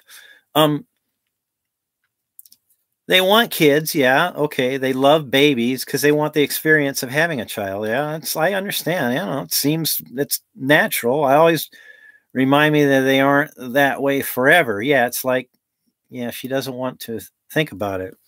It's a hard pill to swallow. It's because it's the back of the philosophy book. You know, if you go to a philosophy class, you know what the back of the, you know what the last chapter in the philosophy book is? It's ephilism is what it is. It's deep ecology, ephilism, antinatalism. It's it's the very back of the philosophy book. The last thing that's discussed in philosophy class.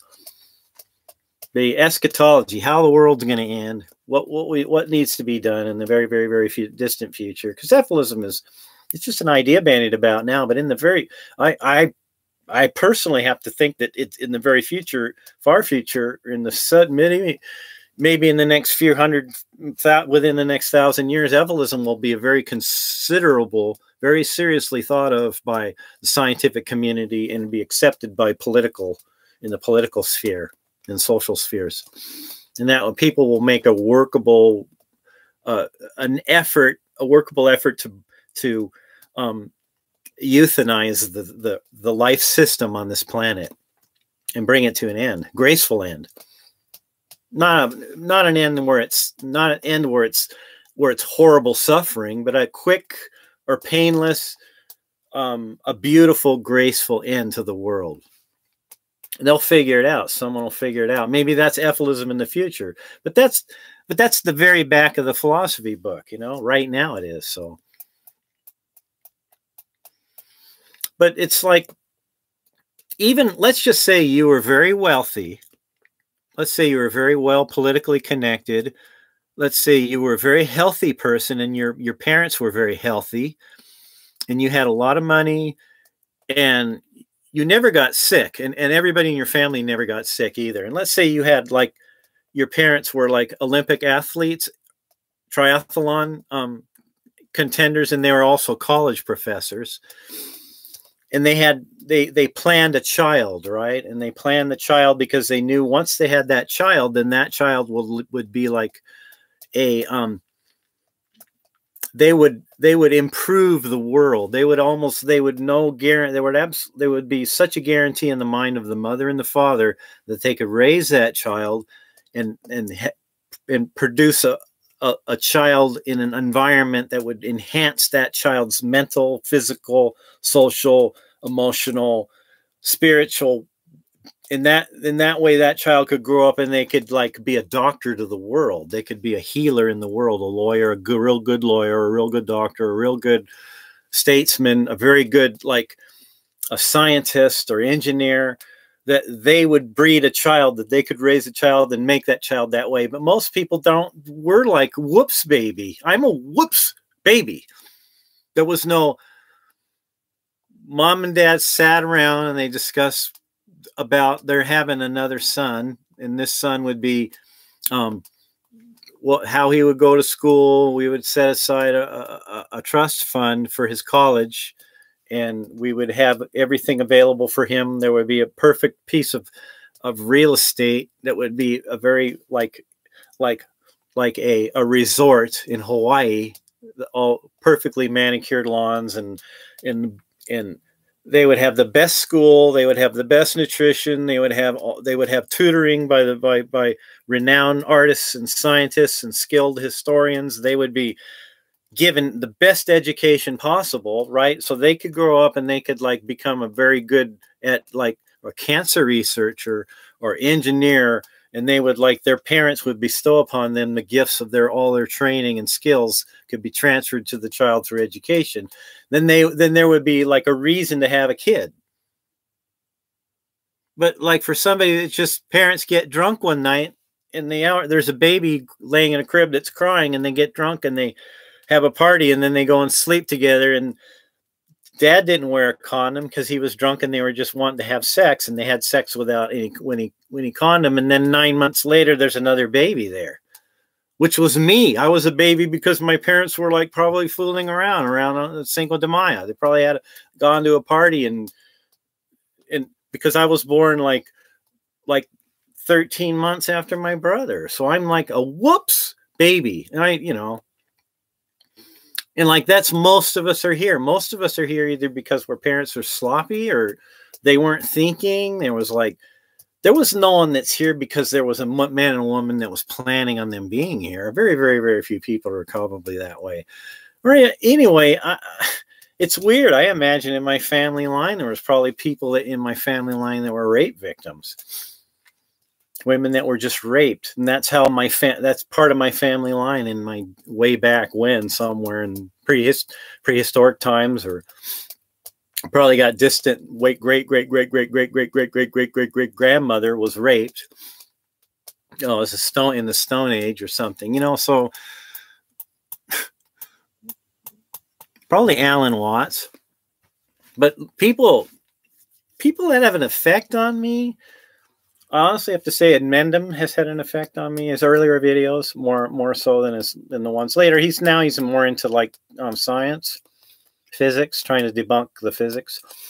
And then there's been other artists and creators on this platform that have had an effect on me. In that regard, a lot of the atheism that I've come to has been because of listening to other people on here, and that it always bothered me if somebody was an atheist. I was like suspect of them as maybe they're like they worship Satan. But now it's like, here's this idea of this myth of these two beings, right? There's a good being, and he's light and he's white, and he lives in the sky on clouds. And there's this bad being that lives underground in a fiery volcanic world that's bad, that's black, that has horns. And they're atheists. An atheist is a person that like goes out in the middle of the forest at night with another group of other people, and they all take their clothes off and they dance around around a fire. And maybe there's a deer there, and there's blood, and they sprinkle the blood. Everybody gets blood on them, or some dumb thing like that. I thought when I was a kid, right? So. And then Catholic, like I remember going to church, and they made everybody say this thing: they won't abandon their faith and give in to the devil. So there was a vow made in the church. I remember that. But the devil is like, that's a man-made idea. The same thing as a god. That's a human-made idea. The devil's a human-made idea. It's just, you know what it is? It all boils down to, it's just people want to control other people. And it's a control mechanism that's a meme that's been set up in our culture, in the world, through time, to control other people. Like, think about usury, right? You can't lend money because that's usury and get interest. Christians weren't supposed to do that. But in the Renaissance, during the Renaissance, there was only one culture that was accepted that was really good at math, that was good at banking, that was allowed to do money lending. And it just so happened that it was established in the early years of the stone, before the Bronze Age, Copper Age, that there was one group of people, and they had particularly good talents at like managing money, right, and counting. And keeping books and keep doing accounting. So they were learned and well read in the math, so that they could keep ledgers and track of debts and payments, either on clay tablets and then after that, after those people got good and adept at counting and keeping tracks of debts and payments, of somebody's had so many goats and they traded those goats for chickens, and someone had so many bushels of wheat, they had to keep a track of how many bushels of wheat they had put in the silo that they were credited for in the community. And after generation after generation after generation of passing it on from parents to children about using math and being good at math, they had dominated in language too, because they had been so good at mathematical symbols that it was only another step forward to make a record of written speech. See, before writing in language of speech, there was math, and there was keeping track of debts and payments. Now, before there was writing tablets, before there were people writing on skins or making cave paintings, the only way of communicating, of making a record of communicating, was through orally for telling stories of people that would, like, they'd be around a big fire at night, and all the community would be there, and there'd be an old man, and he'd tell stories about old hunting, about what happened, and the gods in the forest made the animal jump out of the bushes, and the animal lurched forward, and they threw the spear, and the magic god made thunder and lightning come from the sky, and when they threw the spear, there was thunder and lightning. So they thought there was like a man in the sky, right, that was making thunderbolts and lightning bolts. He was throwing them down. So this was passed on after storyteller. The story told it to the children, and those children told the same story to their children. And eventually there was a flood, and it got really rainy, and then there was like a plague, and it happened, and all these things happened, and someone finally wrote it all down. They weren't the person that lived through that. They were just writing down events that they heard as stories that were told. But there was no writing. Was like, it was very expensive. The Egyptians wrote on the papyrus, but it was very time consuming, and it was very tedious to make a piece of paper, to make parchment. And even animal skins, they had to prepare it and all that, and have ink and be able to keep a record on, and be able to understand a symbol. You had something like the Rosetta Stone, right? And that's ancient language. And there's like 4 or 5 all different languages, sets of those languages on the Rosetta Stone that they can translate. And that was one of the keys to learning hieroglyphics. Well, some paleoarchaeologist was able to translate from the Rosetta Stone to be able to read hieroglyphics. But back in the past, no one wrote anything down for a long, long time. Many generations of people came and went. It was only talking. Maybe there was a cave painting, right? And they could go in the cave, and they could look at the cave painting, and they could tell stories, and look at and have the torch light up the inside of the cave, and they could paint. Everybody could sit around and watch them paint, and they could tell stories in the cave while they're making the cave painting. And that was for thousands and thousands and thousands and thousands of years. People lived like that. It was only like 7,000 or 8,000 years ago. That's when people started writing down, you owe me this much. I owe you this much. They counted, they put numbers down on ledgers, they carved it in wood, or they put it on a clay tablet. They had a grain silo, right? A big grain silo. And then everybody went out and grew grain, and they harvested it, and they counted how much each person put in the grain silo. And then that way they knew how to fit when there was a famine, when there was hard times, they could divvy out that wheat that was in the grain. So there was counting for a long time. And then there was no one wrote down words like, this is up, this is down, this is left, this is right, this is cold, this is hot, this is far away, this is close. No one wrote those things down. It was only recently that they started writing things down. So if we have this custom and tradition of ancient writing, and we all like somehow were raised as children in society to believe these stories, I mean, but you have to connect the dots yourself, Really, everybody has to figure it out themselves. It's not up to gurus or some spiritual master somewhere to figure your life out. You have to figure your own life out yourself. You can listen to people like Yes, but that's bad too, because then again, you're putting a barrier between you and the real world. It's better just to study the real world and not have any fantasies, not even have any beliefs about anything supernatural. That'll block you. That'll prevent you from moving forward. That'll fill your mind is only finite. Your brain is a finite memory storage device. So if you fill your brain with all this nonsense, if you put all this nonsense in your head, that nonsense is going to be like coming out, and like it's going to be like it's going to be making everything look weird. It's going to be distorting the world, making things sound weird, and you see everything weird. You're not going to see everything truly the way it is, because you're just, but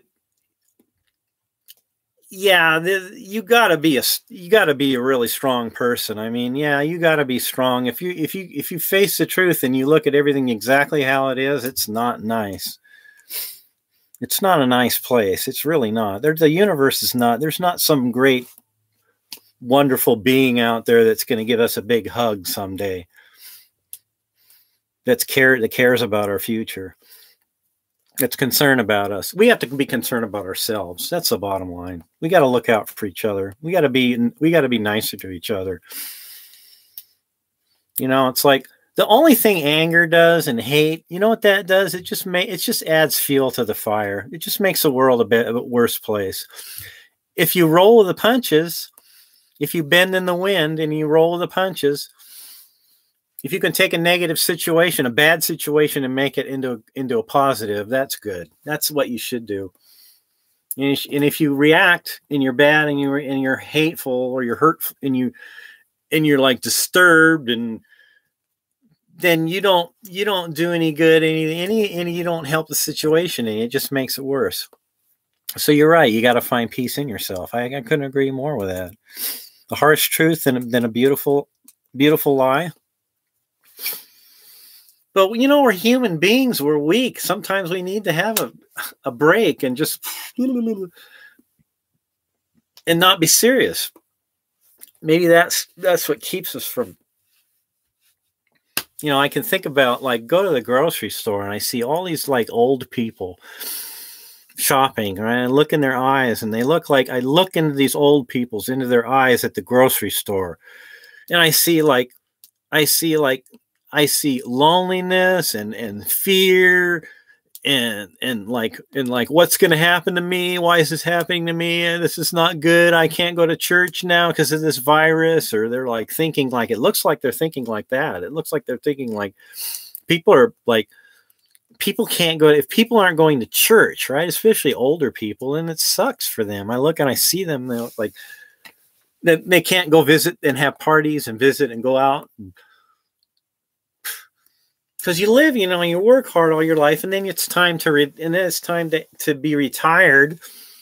Now it sucks because it's like everything's closed. There's no places to go out to eat. You can't go to concerts. There's no, you know, there's this virus going around. You're thinking you're going to get it or give it to somebody you're taking care of or that you're living with. So you don't want to get the virus because you're going to give it to somebody else. Even if you get the virus and you're okay, you're going to give it to somebody you love and somebody you care about that you're living with.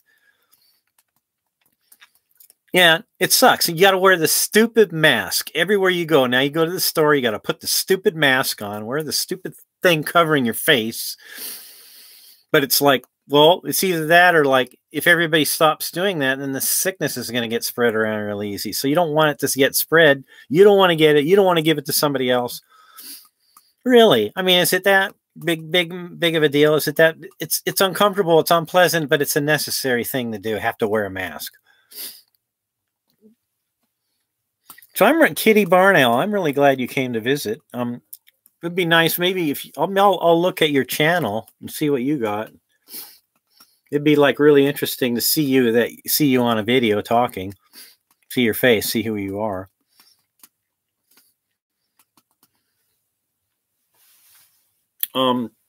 Anyhow, I'm going to call it a night because this is like I'm just going on and on. But these are my views. These are my opinions. This is just my way of trying to connect the dots. You know, all this up here for 5-6 years in my car, driving back and forth 2-3 hours a day in my car, putting these audiobooks in my tape player, listening to these different people. Is my journey. Part of my journey was to, like, always in the back of my mind, I always thought there's somebody out in the world that has the answers. There's somebody out there that really knows the real truth about the real world, and they have it. And it's like a secret thing. It's like it's like I feel like I'm being cheated because I don't know the truth, because I've been lied to for so long. And it's like I have to like fight my way to the truth and find out what's real. And my audiobook was like, that was and going to the library as a kid too, reading Carl Sagan and reading philosophers and delving into other religions because I was Catholic, but I left the Catholic Church and I went to to Protestant churches for a while, and then I went to started studying the Eastern religions and Buddhism and Hinduism, and I read different books and I was like interested in that and other religions because I felt like, you know what, maybe my religion, the one that I was brought up with, maybe that's not really all true. Maybe the other religions have bits and pieces of the truth that my religion doesn't have. So my idea was that there must be someone that was born or that is alive today or that has lived before that really understood the real nature of reality, of what the truth really was. And it's like somehow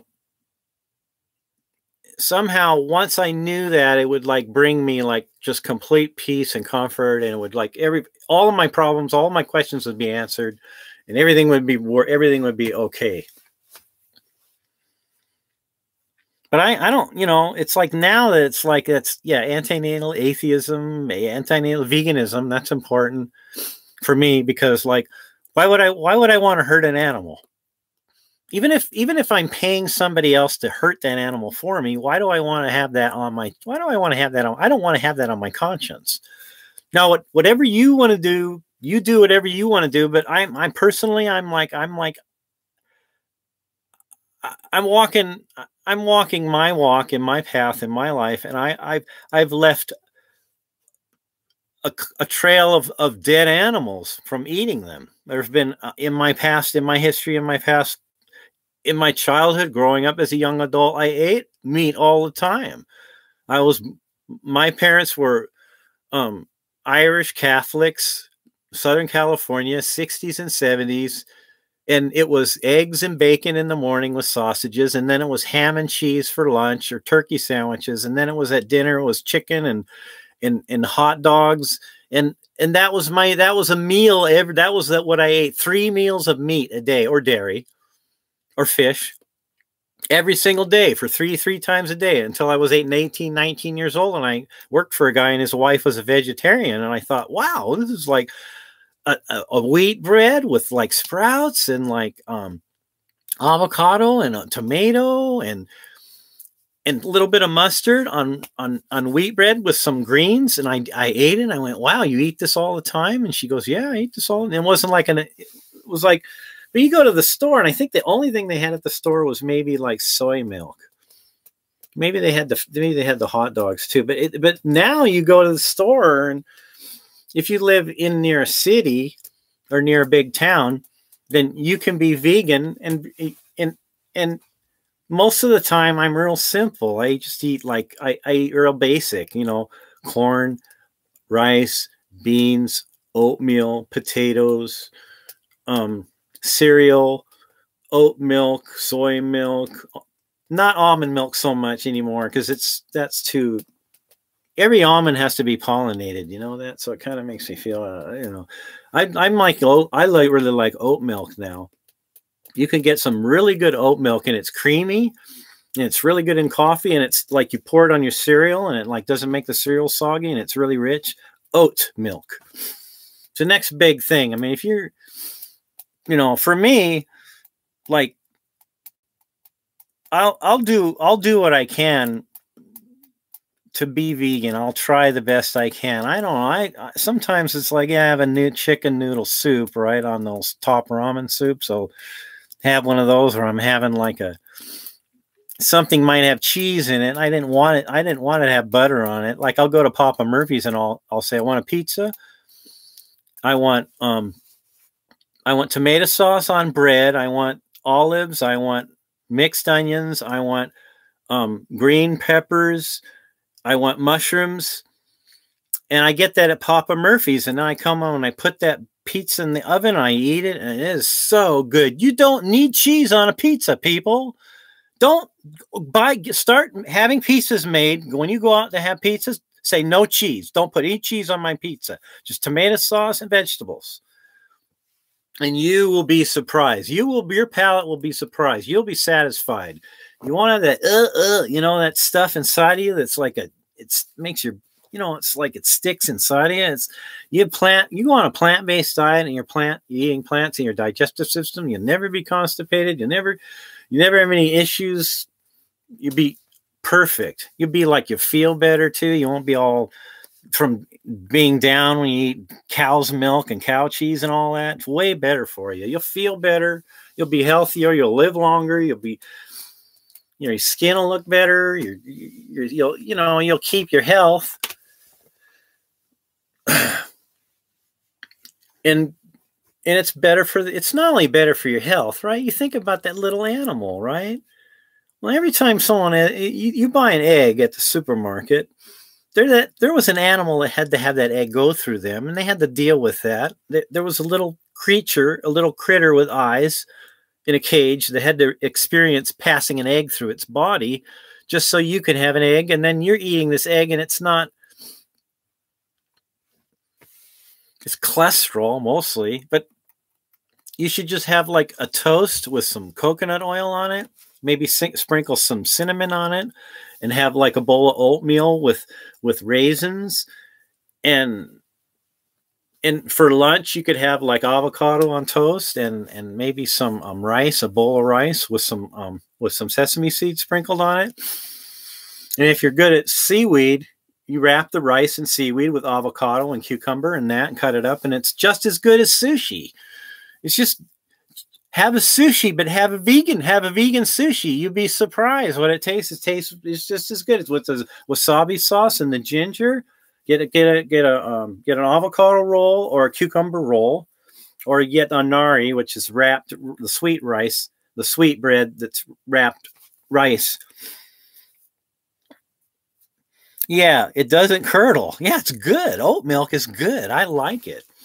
It's like, wow, when I found good oat milk, get the creamy oat milk. I know they probably put sugar in it, but and I could never go back to, if somebody put a glass of cow's milk in front of me. Honestly, my younger sister has a goat farm in Oregon, and I go visit her once in a while, and she has goats, and I drank some goat milk.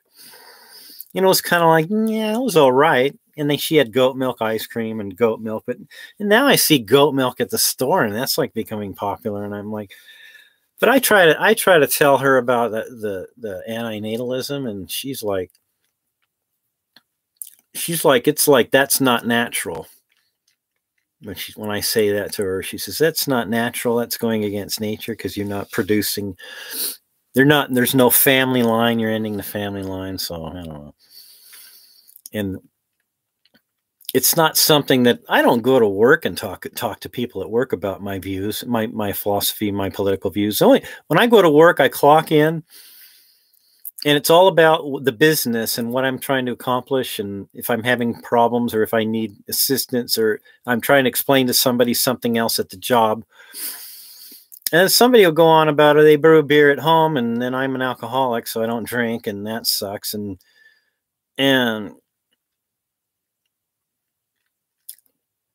But you know, it's like, yeah, your family doesn't understand it, because it's like, I've found that as I grow older, I've become distant from family. I live far away. I don't live close proximity to my kinfolk. And when I do talk to them, I talk to them on the phone, but it's usually about like business. It's usually about like, really, I would really want to thought that it's stock market, right? I have this app. It's called Robinhood. Do you have an app? You don't buy and sell stocks, do you, Kitty Barnell? Well, it's dangerous unless you got unless you got money that you can afford to lose. That's all I have to say on that. But you should be really, really careful. If you're interested in the stock market, I would say that the best thing to do is open up a dummy account, like on Yahoo Financials, and start a dummy portfolio, and pretend like you're buying so many shares of all these different companies. at certain times, just enter into the ledger there. You're buying this company at this price at this time. And after a while, you watch them and you'll see which ones are gaining in value and which ones are going down in value. You'll be, if you're interested in that, in business and all that. So, and studying the different companies and what they do. Like I bought that stock Beyond Meat. And I buy the Beyond Meat products. I like the sausages. They're pretty good. The maple sausages, Beyond Meat. And I get the Beyond Meat burgers. They're pretty good too. And I have the Very Good Butchers too. That's a company. It's a penny stock. I bought it at $1.20 or $1.75 a share, and now it's at $5 a share. So I've done pretty good on that stock. But I like buying companies that are vegan, plant-based companies for food. And I like buying stock in companies that make solar panels and wind turbines. I like buying stock in companies that grow like avocados and oranges and lemons, or companies that make that are like they package like nuts and seeds and snacks that are healthy, and they make juices, bottled juices. Companies that do canned foods too are good to own. Grocery stores, yeah, but maybe that's good because they're stable. There, you can invest your money in a grocery store, and if the grocery store is good and they do good business, and you like that, you like to shop there, it's good to buy stock in that. So I'm thinking about, you work at this company and they give you a 401k plan, and they say, here's the stocks. You can buy this mutual fund, this mutual fund, this fund here, or this fund here. And you start looking into these funds that they have for you on your 401k plan. And like, this one has like a weapons company, and this one is like into factory farming, and this one's does medical experiments on animals, or makes like leather, or does this company grows tobacco or alcohol, or this company is like they treat their workers really bad, or this company is like they're like really bad at polluting the environment, and they're a terrible business, and you would never want to do business with that company. You would never want to buy their products.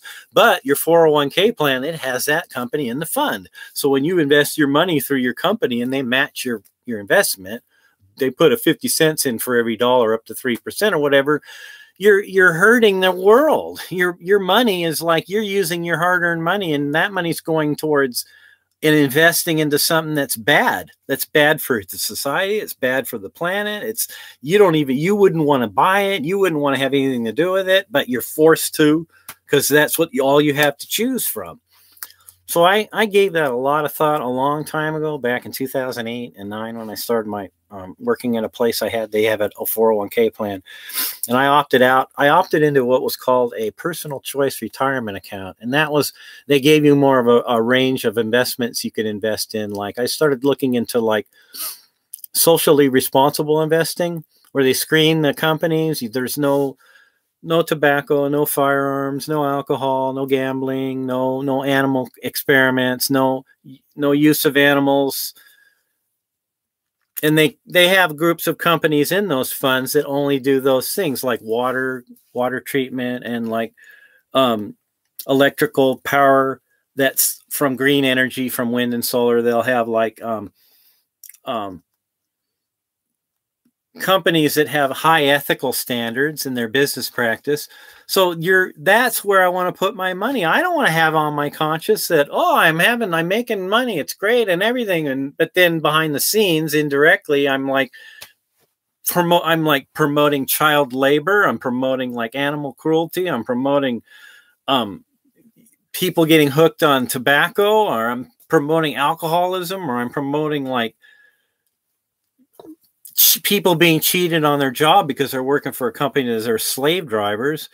And I don't want to own those companies. I don't want to have anything to do with them. I'd rather have be invested in a company that makes like green energy, like a solar panel company or something like that. So for me, investing is like a way of using my time and my efforts and my productivity in my life that is going into something that makes the world a better place.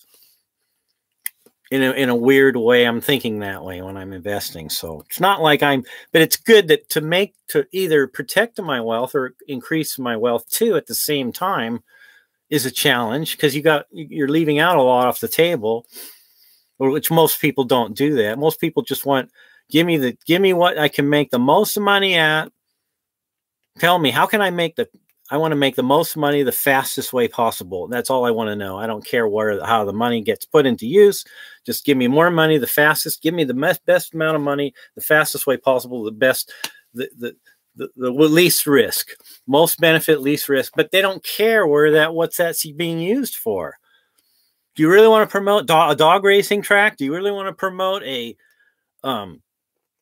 people getting alcohol poisoning or alcoholic? Do you really want to promote people getting lung cancer from smoking tobacco? Do you want to promote do you want that on your person, in your conscious, that your money's going towards that? So that would be like my pet peeve about investing. And to this day, I'm sold on that, especially being vegan too. You don't want your money to go to being tight, like an animal farming company that farms animals. That's a big factory for the animals, a pig factory, or a farm that's like all these chicken houses. You're investing your money in that. So I tried to talk to people. I tried talking to people at work about it. So by the way, this shirt is from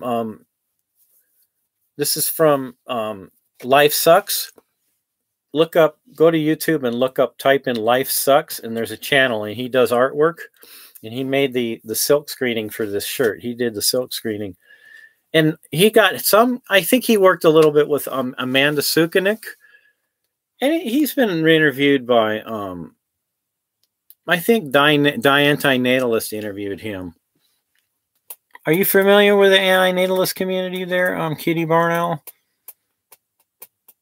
I don't know. Well, maybe other people will come on and they'll know.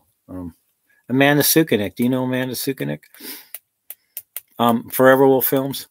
I think I got another. I got a shirt by Forever Wolf Films. Forever Wolf Films. I can't say enough about her talents and her capabilities. She's a very talented person. Just like, wow, her art and her video production, Ephesus. She had help too from other people worked with her on the script, and then Amendum wrote most of the script. Some of it she ad-libbed it, but the Ephesus was like, I cried. That was like emotionally moving for me to see that, to understand what she was saying in that movie, Ephesus. The janitor, the whole thing made sense, perfect sense. It's like getting cold water thrown on my face. It's like, whoa, that totally brought Amendum's made it concrete. His ideas there in that. So it was pretty impressive. And then she makes other things, all the costumes and all that she did on her own and by herself, and filming it and doing the editing and all that. And she had takes where she did the different scenes, and she did that take so many times to get it just right. And then she edited it all together. Brilliant work. And Diane Natalist, I like her. She travels around a lot. She's always going to these resorts and staying in really nice hotels. And she has dogs, and she treats the dogs really good. She's very good at taking care of the dogs. And she's got, she'll get on there and she'll talk about antinatalism. She'll go into a cemetery and start walking around in the cemetery with the camera, saying, well, this is somebody who had to live, and they lived this life, and now this is where they're at. This is what happens to you. And it's kind of like, yeah. And then she has this, she's an adult, she's in a child-free position in her life, and she doesn't really appreciate it when there's children around that are noisy, that are sloppy, she wants to go to the resort and be by a pool and not have to hear children getting in the water and getting all splashing and all that around. And so it's like, yeah, I understand. And then she sees other people with all these kids, and it's like she looks and she starts filming and talking about that they're bringing somebody here, right? I mean, they're promoting, they're bringing more people here. It's like, And I totally understand that. Totally get it. And like I I had younger sisters growing up. I had, 3 younger sisters, 1 younger brother and an older brother. So it wasn't like I grew up all as an only child. I had brothers and sisters, and so I was around a lot of kids growing up. It wasn't like, and I even worked at a toy store. I worked at, well, I'll drop a doc here. I worked at Toys R Us in 1983 and 84. While I was going to school during the day, I worked there at part-time night, and I worked the preschool aisle. So they had me at Toys R Us. They had me work that one aisle, and it had all the baby toys. It had crib toys. It had the little Fisher-Price toys and mobiles for hanging over cribs and things toys for little children, infants to play with. I worked there for like part-time for almost 2 years. And people would come up and ask me, what's the best thing for a baby? And we're going to a baby shower. Someone had a baby, and I always go to the mobiles for the crib because a baby will look up at the mobile spinning around and watch it, and their eyes will get stronger from that. So it helps their eyes. And it usually has a little music box with it. So I liked kids. It's not that I'm uncomfortable around children or I don't like kids or babies, right? It's that it's like they have to go through all this. It's like if somebody knows and they can have the power, and they have the power, personally power to cause someone to create them to exist or not to cause them to create them to exist. That's an awful power to have. Bring somebody here, to actually have the power to bring somebody into existence. Because you're not just bringing that baby here and it's going to be a baby. It has to live a whole long life and experience all this life. And it's not like, wow, take that light. People are like, take that lightly. And I'm like going, whoa, that's a hard thing. It's a harsh thing. This world's a harsh place. And we're not in paradise here. This is not a wonderful, but I get it. Cause my mom was like that, she had the baby fever and all that, wanted lots of kids. And I don't resent my mother. I don't resent my father and mother for bringing me here. It was probably just like was a random thing. They got in a situation where there was the condom wasn't there. There should be, every hotel room should have free condoms in 3 different sizes available there at the hotel room, right by the bed in the nightstand. Every hotel room. And all the antinatalists, they should get together. They should pool their money and resources together and make free and put packages of free condoms together and just have little antinatalism quotes on the condom packages and put them and give them out freely to the hotel, all the hotels. And that way, every hotel room will have a package of condoms in there. So if somebody's blah, blah, blah, doing the thing, right? They can have that right there convenient for them. So then that will be a way of preventing people from being born. Wouldn't it? Isn't that a crazy idea to do that? They'd have instead of the Gideons, it would be the Giddy Up Society, right? They have a little Giddy Up little horse or, with a, and then just have on the packaging, it have something about antinatalism on it, like a saying, like Schopenhauer saying or something on it. So I don't know. That's just me talking, but I've been talking a long time because I'm in my house all the time. I don't go out. I don't get on the phone. I don't call friends and family and talk for hours and hours. It's for me to get out here and do this and talk in front of a camera and interact with you, Kitty Barnell. It makes me feel better. I get a lot off my chest because I have a lot on my mind. It's because of this stuff like this, all these audiobooks and movies and stuff. I got put a lot of stuff in my head. Okay, well, I hope you have a very nice evening. And you know what? If circumstances allow and I'm feeling up to it, you might see me again in the future. So nice to meet you. Bye.